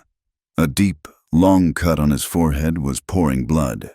His breathing was a shallow, ragged rasp. She ran for water, for clean rags. Her hands, she noted with a strange calm, were perfectly steady. She cleaned his wounds. She washed the blood from his face, her touch gentle. He was unconscious or near it. She stitched the cut on his forehead with her own sewing needle, her stitches small and neat. She sat by him all night, replacing the cool, wet rags on his head. The fever started near dawn. He began to toss, his good hand clenching the blanket. He was not in the cabin. He was somewhere else, somewhere cold. Mary, he muttered, his voice thick. Mary, it's too cold. The water. I'm sorry. Clara's heart broke. He was apologizing to his dead wife. She held his hand, her small fingers gripping his rough, broken ones. She looked at his ruined face, at the man who had mended her boots, who had built her a garden, who had held her while she wept. She leaned down, her lips close to his ear, and whispered into the fevered darkness. I never had anyone, she said, her voice shaking with a new, terrible strength. I never had anyone worth protecting before. A resolve, hard as iron, settled in her. She stood. She took the rifle Elias had taught her to use. She went to the barn, saddled the big roan. Her movements sure, she mounted, not like a student, but like a rider, and kicked the horse into a run. She did not ride slowly. She raced the sun, the cold wind tearing at her, the rifle heavy across her lap. She burst into the sheriff's office in endurance. The man, Sheriff Brody, was asleep at his desk, his boots up. Sheriff! He startled awake, his hand flying to his gun. What in hell? It was John Barrington, Clara said, her voice clear and loud. No trace of a plea.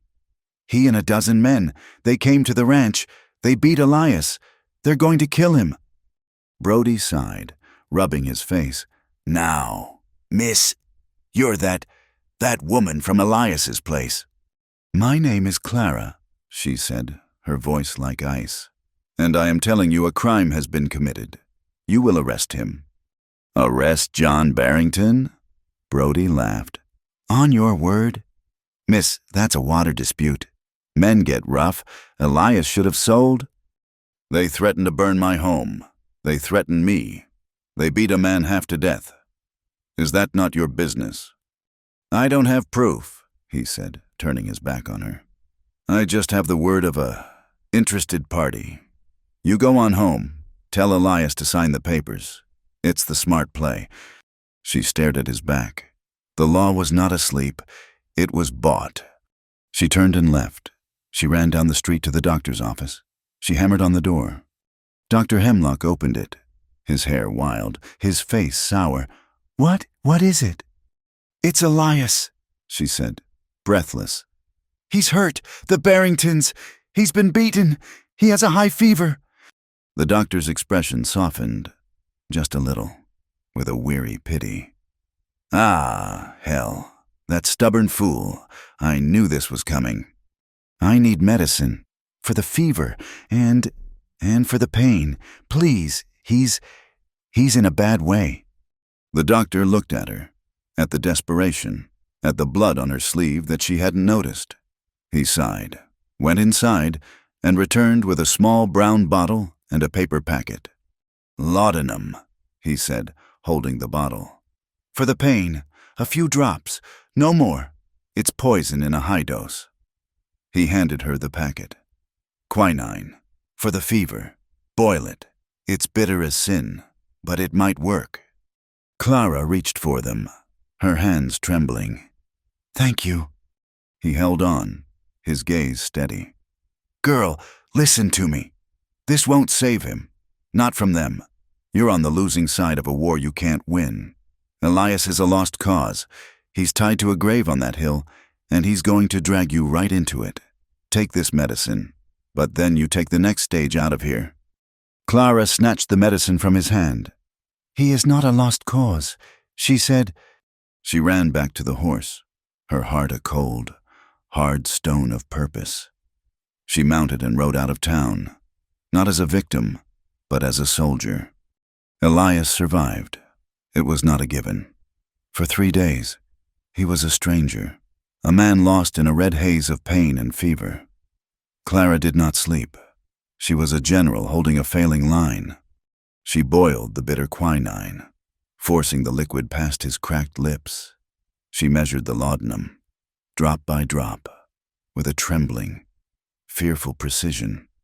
She cleaned the wounds, again and again, wincing as he moaned, her heart a cold, hard knot. The doctor's words echoed in her head, a lost cause. She sat in the chair by his cot, the rifle resting against her knees.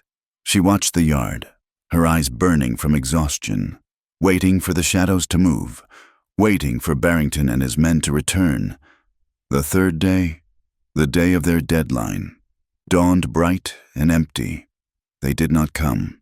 They were giving their lesson time to sink in. That evening, the fever broke. The drenching sweat was a relief, but it left him hollowed out, trapped in a gray, shallow world between life and death. He began to talk. Mary, he whispered, his good eye fluttering. He was not seeing Clara. He was seeing the ghost who owned this land. The snow. So much snow, he muttered. The drifts. Doc Hemlock couldn't make it. Clara sat still, her hand frozen, the wet rag dripping onto the floor. Just the midwife, old Agnes.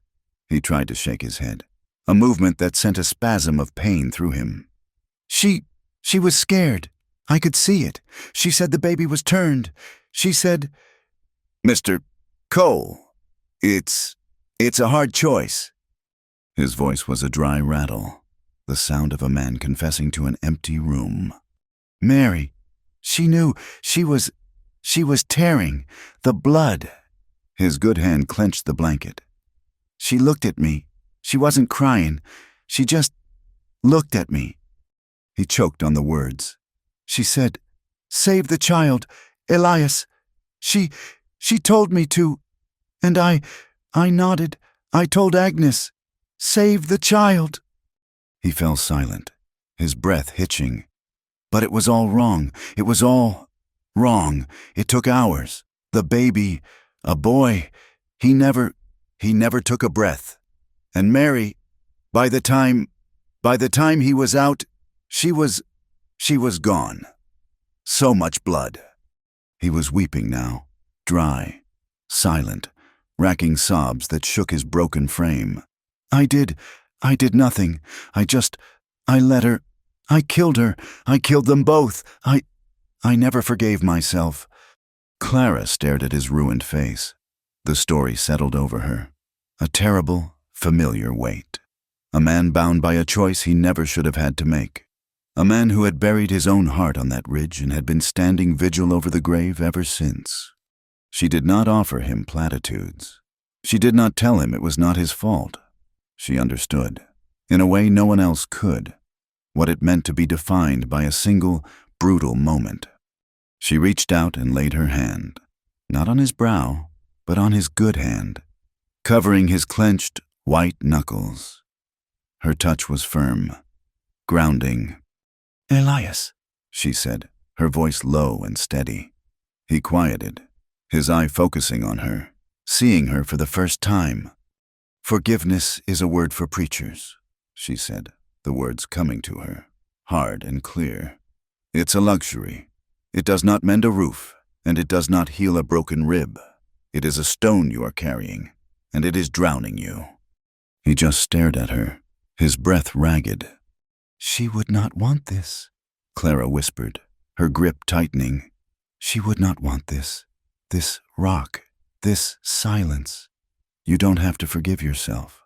That time is gone. You just have to choose. You have to choose what comes next. Choose to mend. Choose to live. The rest, it's just noise. Elias, it's just wind. He looked at her, truly seeing her. He saw the woman who had faced down the sheriff, who had held him together with stitches and quinine. He saw the strength she was offering him. His hand relaxed under hers. The tension broke. He closed his good eye, and for the first time, he fell into a deep, healing sleep. Clara sat for a long time, listening to his breathing. Then she stood, her own body aching with exhaustion, and walked to the cabin door. She stepped out into the clean, cold sunlight. The world was quiet. She walked to the garden bed. It was a wreck. Her body had crushed the tender seedlings in her fall. The frame was split. It was another failure. But then she saw it. In the center of the muddy, trampled earth, a single bean sprout, its stem bent at a sharp angle, was still reaching for the sun, and beside it, another and another. They were broken, but they were not dead. She knelt, touching the small, defiant leaf with one finger. And then she saw the color, by the side of the porch, in the patch of weeds that had been Mary's garden. A spray of wildflowers had burst from the dry ground. Wild primrose, yellow and purple, fed by the runoff from the water she'd been pouring on her own seeds. Life, it was stubborn, it was foolish. It grew in the shadow of death, watered by a hopeless spring. A new resolve settled in her, as hard and clean as the iron in the hills. Elias had chosen silence. The town had chosen violence. She would choose a different weapon. Over the next 2 weeks, as Elias healed, the cabin changed again. He was weak, his ribs tightly bound, his face a fading map of purple and yellow. He sat in the chair, watching her. He was building his strength, but she was building a new kind of defense. She was writing. She had found his small stash of paper, his inkwell, his pens. She sat at the table, her brow furrowed, her hand moving with a steady, furious purpose. The girl who had hidden to read adventure novels now wrote letters that could start a war. She wrote to the territorial governor in Cheyenne. She wrote to the federal land office. She wrote to the editor of the Wyoming Sentinel. Her words were not a plea. They were an accusation. She used words she had read in the law books in her father's study. Words she had not known she remembered. Conspiracy to commit violence, attempted theft of federally deeded land, deprivation of water rights, moral negligence of local law enforcement. She told her story. She told Elias's story. She named John Barrington. She named Sheriff Brody. She laid the soul of Endurance bare, a corrupt, dying town. And she signed her name, Clara, at the bottom, full and clear. "This is dangerous," Elias said, his voice a rough rasp. He had been watching her, his one good eye tracking the movement of her pen. "So is silence," she said, not looking up. "They beat you. They left you to die. They think we are two broken things, and they can just sweep us away. They think I am just a returned whore. It is time they learned who I am." She mailed the letters with a freight driver who passed on the main road, paying him with one of the few coins she had kept sewn in her hem. Then they waited. Elias was stronger. He was walking now, leaning on a stick, his gaze fixed on the half-built room. He had started to work on it again. Small, painful movements, but it was a start. The walls were up. One morning, he woke. The cabin was empty. The fire was dead ash. The coffee pot was cold. A cold dread, sharper than any pain from his ribs, seized him. "Clara?" He grabbed his rifle, his mind flying to Barrington, to the torches, to their threats. He burst out onto the porch. The yard was empty. The world was still. But the roan, the horse she had ridden for medicine, was gone from the corral. "Clara!" he roared, his voice cracking. He looked at the ground. Tracks. Not toward town, not toward the road. They led straight toward the North Ridge, toward the spring, toward John Barrington's land. The dread turned to a sickening understanding.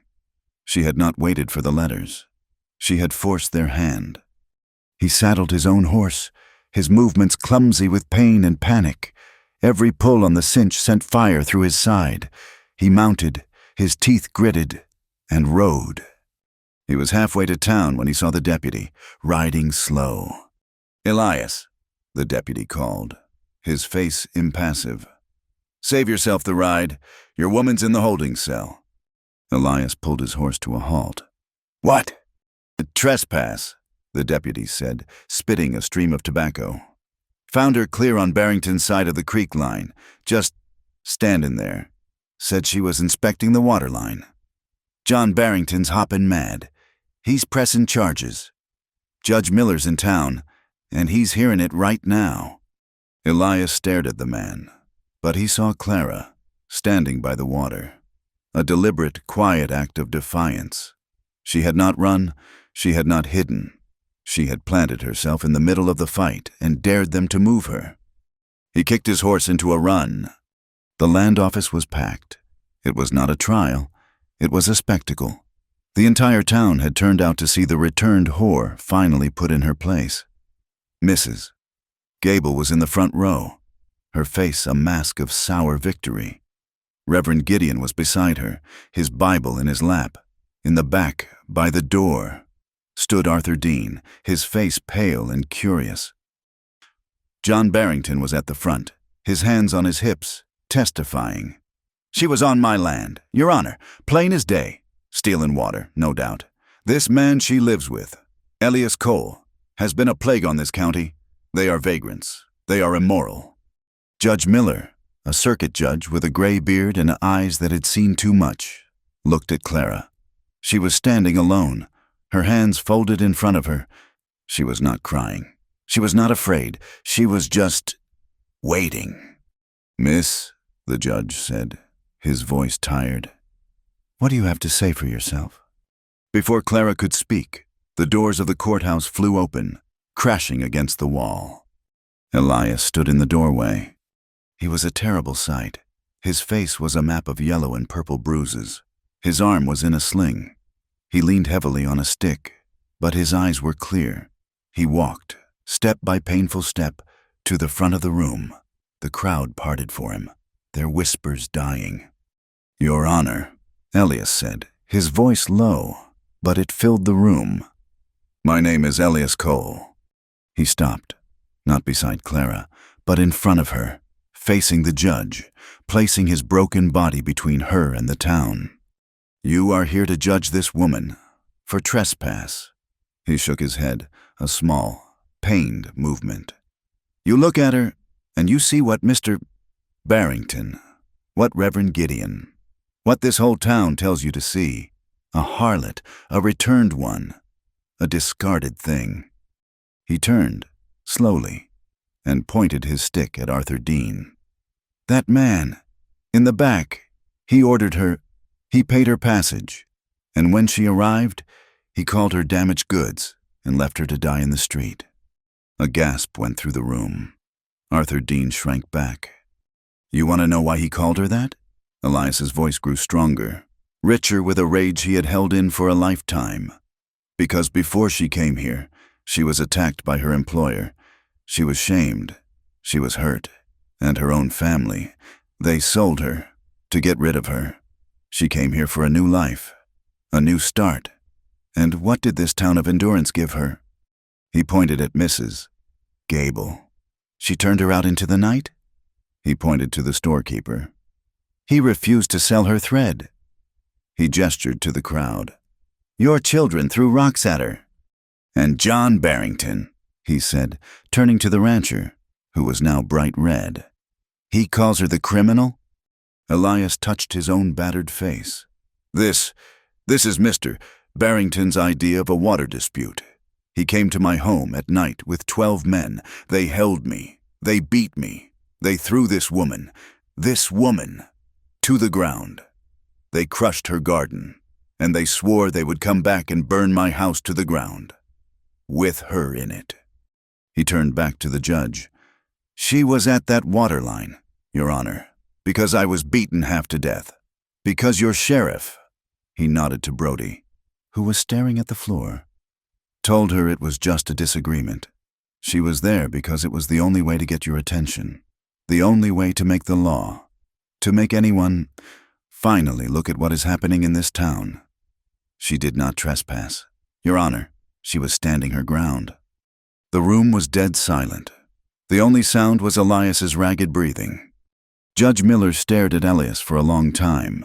Then he looked at Barrington, then at Sheriff Brody, then at Clara. He cleared his throat. Mr. Barrington, is it true? Did you lead a party of men to this man's ranch? Barrington sputtered. Your Honor, it was a heated disagreement. He resisted. Did you strike him? The judge boomed. He's a stubborn fool.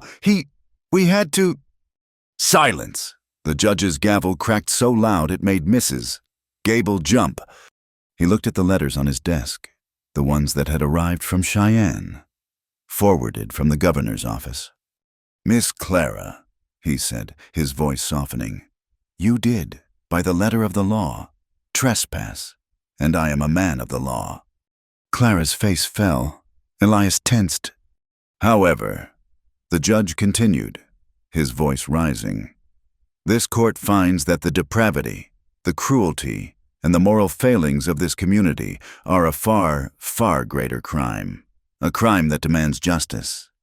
He looked at Clara. You are free to go. Miss charges dismissed. He turned his gaze, cold and hard, on the town. I am ashamed. I am ashamed of what I have heard. I am ashamed of this rot.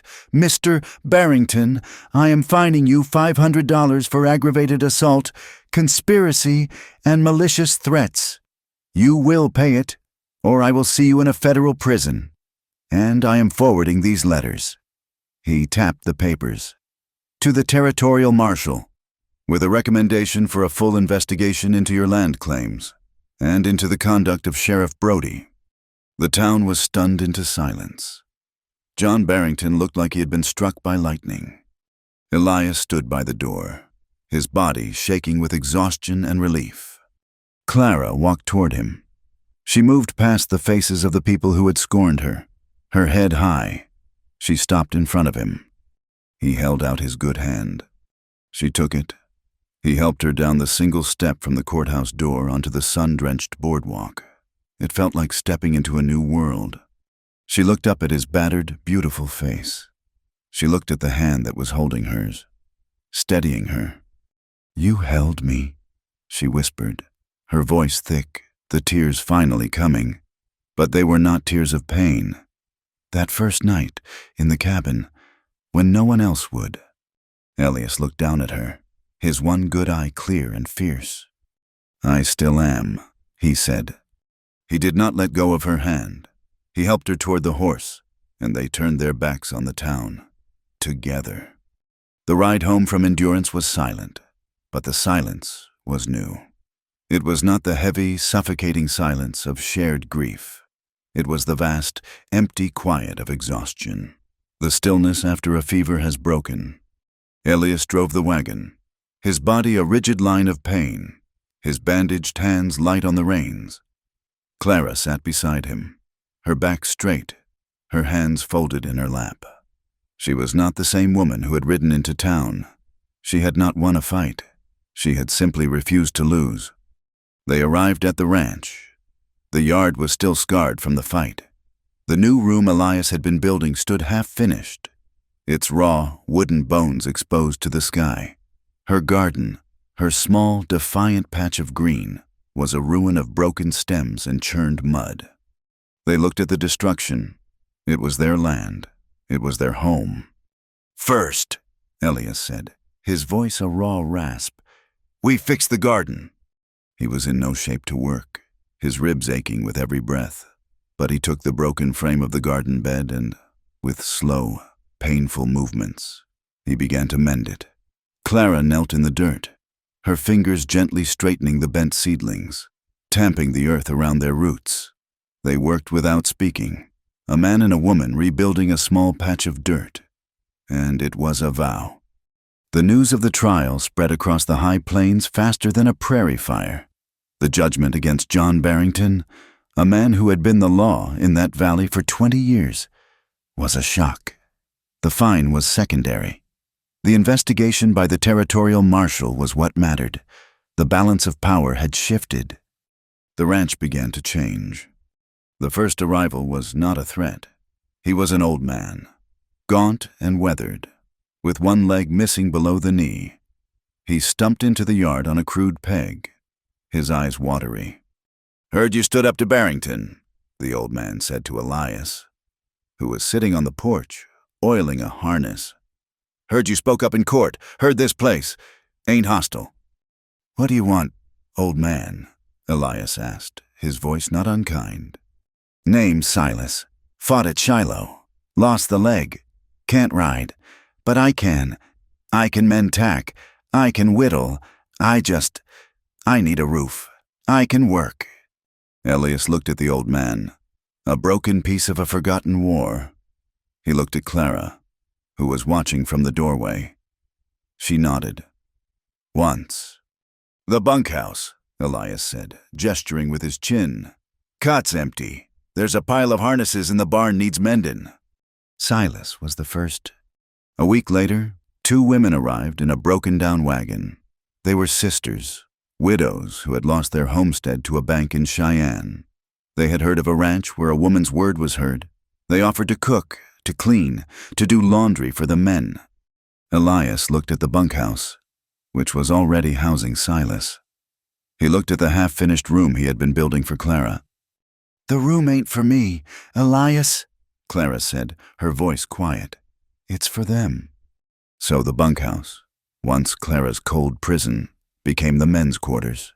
The new room, with its bright window and sturdy door, became the women's shelter. The ranch was no longer a monument to a dead wife. It was a haven. The town of Endurance, shamed by the judge and afraid of the federal marshal, began to shift. The whispers did not stop. Reverend Gideon still preached of sin from his pulpit, but others were quiet. One afternoon, Mr. Hames, the shopkeeper who had refused to sell Clara thread, pulled his wagon into the yard. He did not get down. He just sat there, his face red, looking at the mended garden. Clara came out onto the porch. Hames cleared his throat, his gaze fixed on his horse's ears. Got a shipment in," he muttered. "Ordered too much nails and fabric, calico." He reached into the back and pulled out a large sack of nails and a heavy bolt of the same blue fabric she had wanted that day. He set them on the ground. "Figured you could use 'em," he said. He did not apologize. He just clucked to his horse and drove away. Too fast. Clara touched the fabric. It was clean and new. Elias came and picked up the nails. He looked at the half-built room and then at the barn, which needed a new roof. "Good," he said. The next day, 2 young ranch hands, men who had refused to ride with Barrington, showed up. They did not ask for much, just food and a place. They offered to help build. The ranch, Elias Cole's empty, grieving land, was becoming a community. It was a patchwork of the lost and the broken, a place of last chances. Elias was no longer just a landowner. He was the unwilling guardian of a small, strange, growing family. One evening, a wagon rattled into the yard long after sunset. One of the new hands, a young man named Tom, ran to the main cabin. "Mr. Cole, Clara, you better come!" Clara and Elias walked out into the torchlight. A man was helping a young woman from the wagon bed. She was a girl, really, no older than 16. Her dress was fine, but torn at the shoulder, Her face was bruised, and she was crying, a high, thin sound of terror.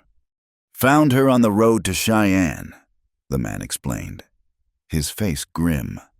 "She was just running. Her new husband, he ain't a good man. He's a freighter. He got drunk. He threw her out." The girl was shaking, her blonde hair matted with blood from a cut on her scalp. She looked at Elias, at the other men, and shrank back, her eyes wide with terror. Elias stopped, his presence too big, too male. He knew this was not his place. Clara stepped forward. The girl flinched, expecting a blow. Clara stopped. She held out her hand, palm up.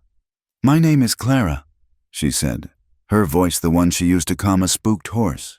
"You're safe here. No one will touch you." He said. The girl wept, clutching her torn dress. "He said I wasn't clean. He said I was ruined." The words hit Clara, a cold echo of her own past. Damaged goods. She did not flinch. She did not look at Elias. She kept her eyes on the girl.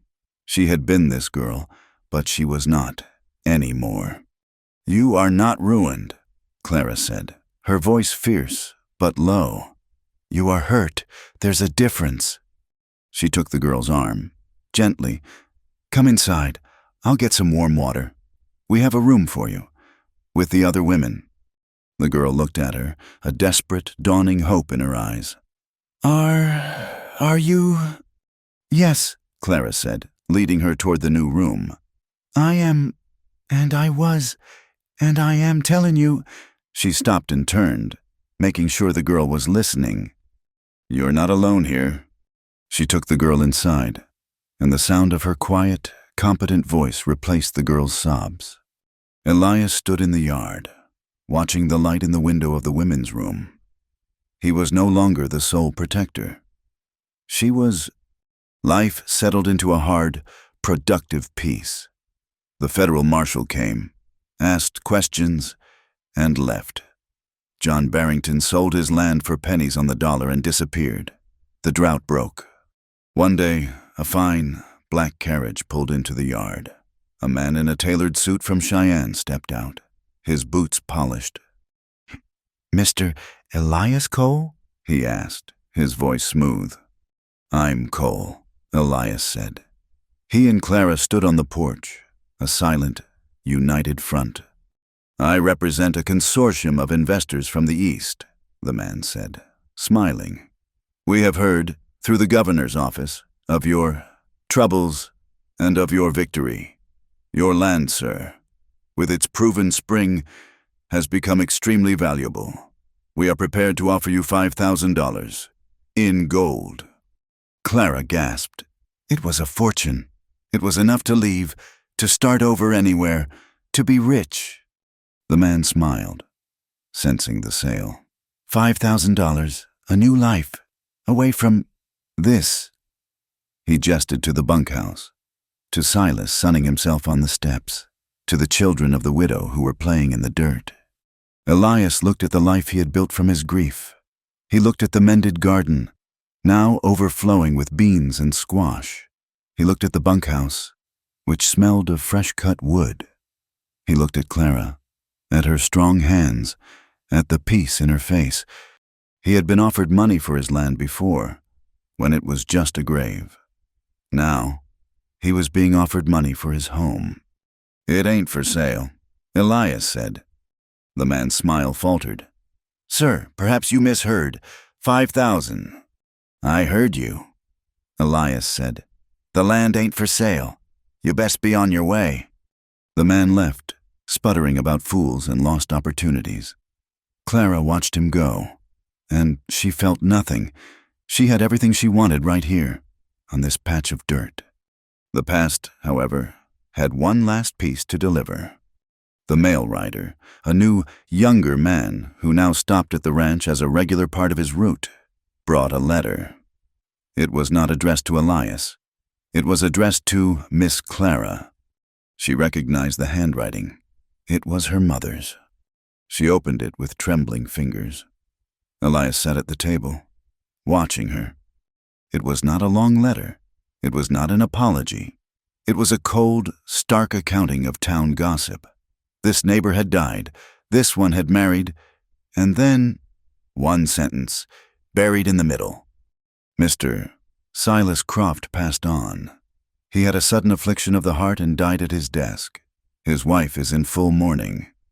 Clara read the sentence 3 times. Mr. Croft, dead. She had dreamed of this. She had dreamed of fire, of justice, of him begging for mercy. She stood by the stove, the letter in her hand, and she felt empty, a strange, hollow calm, then a slow, cold anger. He had died in his bed. He had died respected. He had died, and he had taken her justice with him. "He's dead," she whispered, her voice flat. "The man who... he's dead." Elias stood up. He walked over to her. He did not read the letter. He looked at her face. He saw the confusion, the old wound weeping. She was not relieved. She was trapped.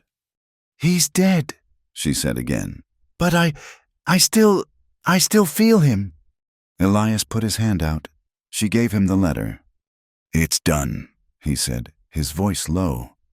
He walked to the stove, opened the small iron door, and dropped the letter onto the hot coals. "Elias, no!" she cried, reaching, but it was too late.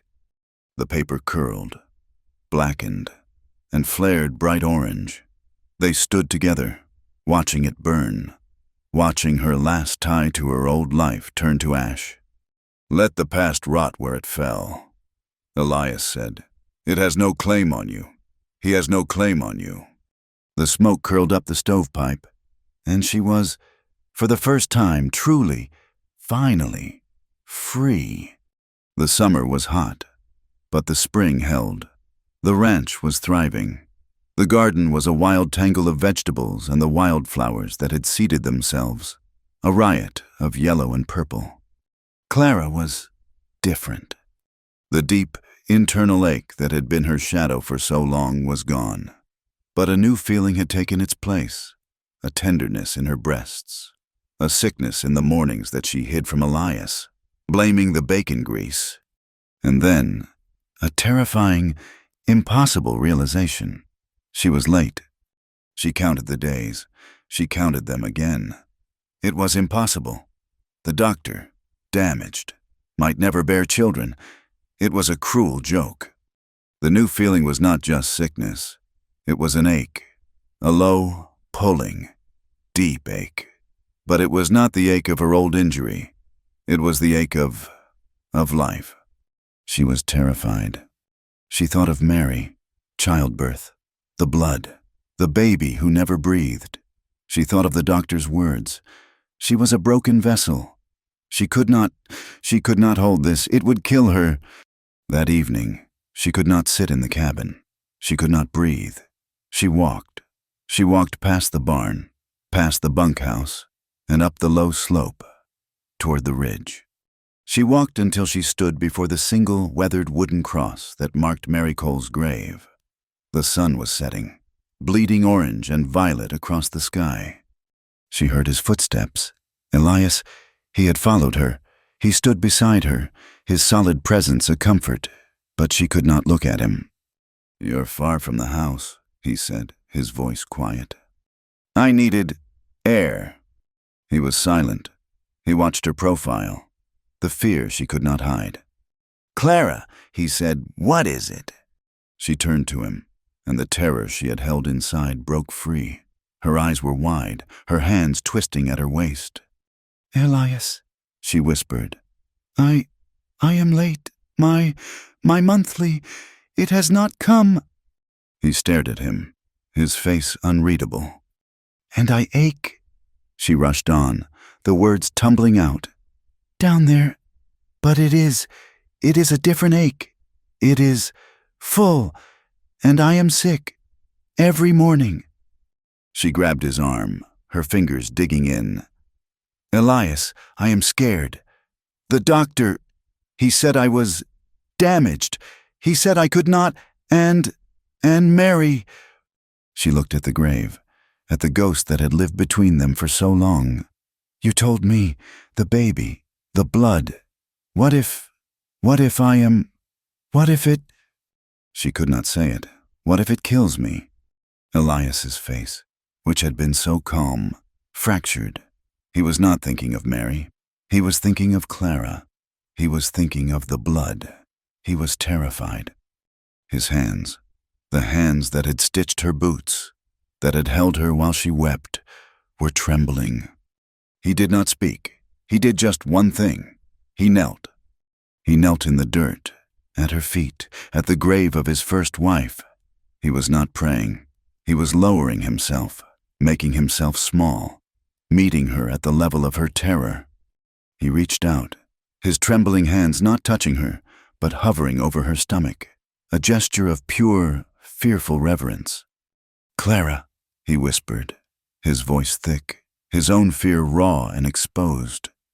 "We will face it." He looked up at her, his eyes meeting hers, a vow stronger than any spoken in a church.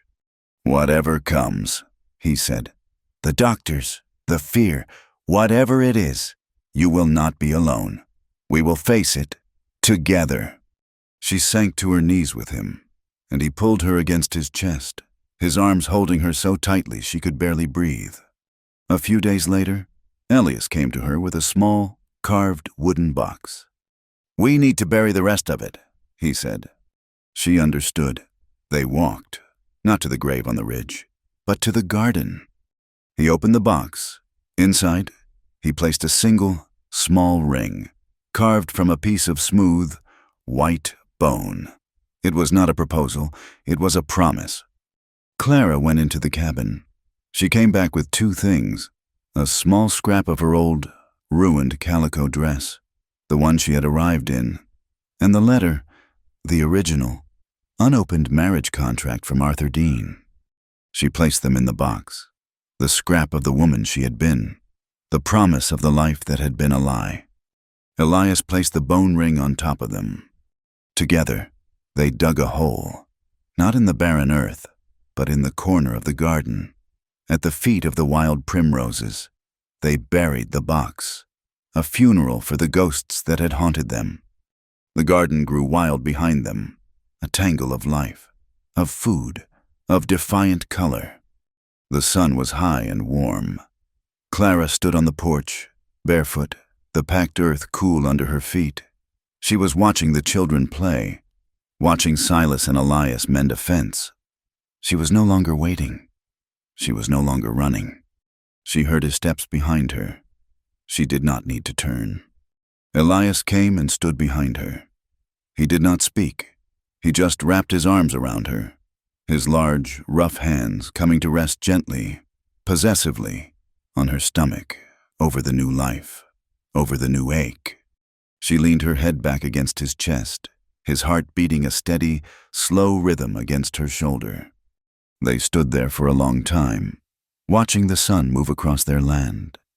Quiet, whole, and at last, home. Thank you for listening to our story. We encourage you to comment where you are listening from so you can connect with others. Subscribe to the Wild West Campfire channel and share your thoughts in English.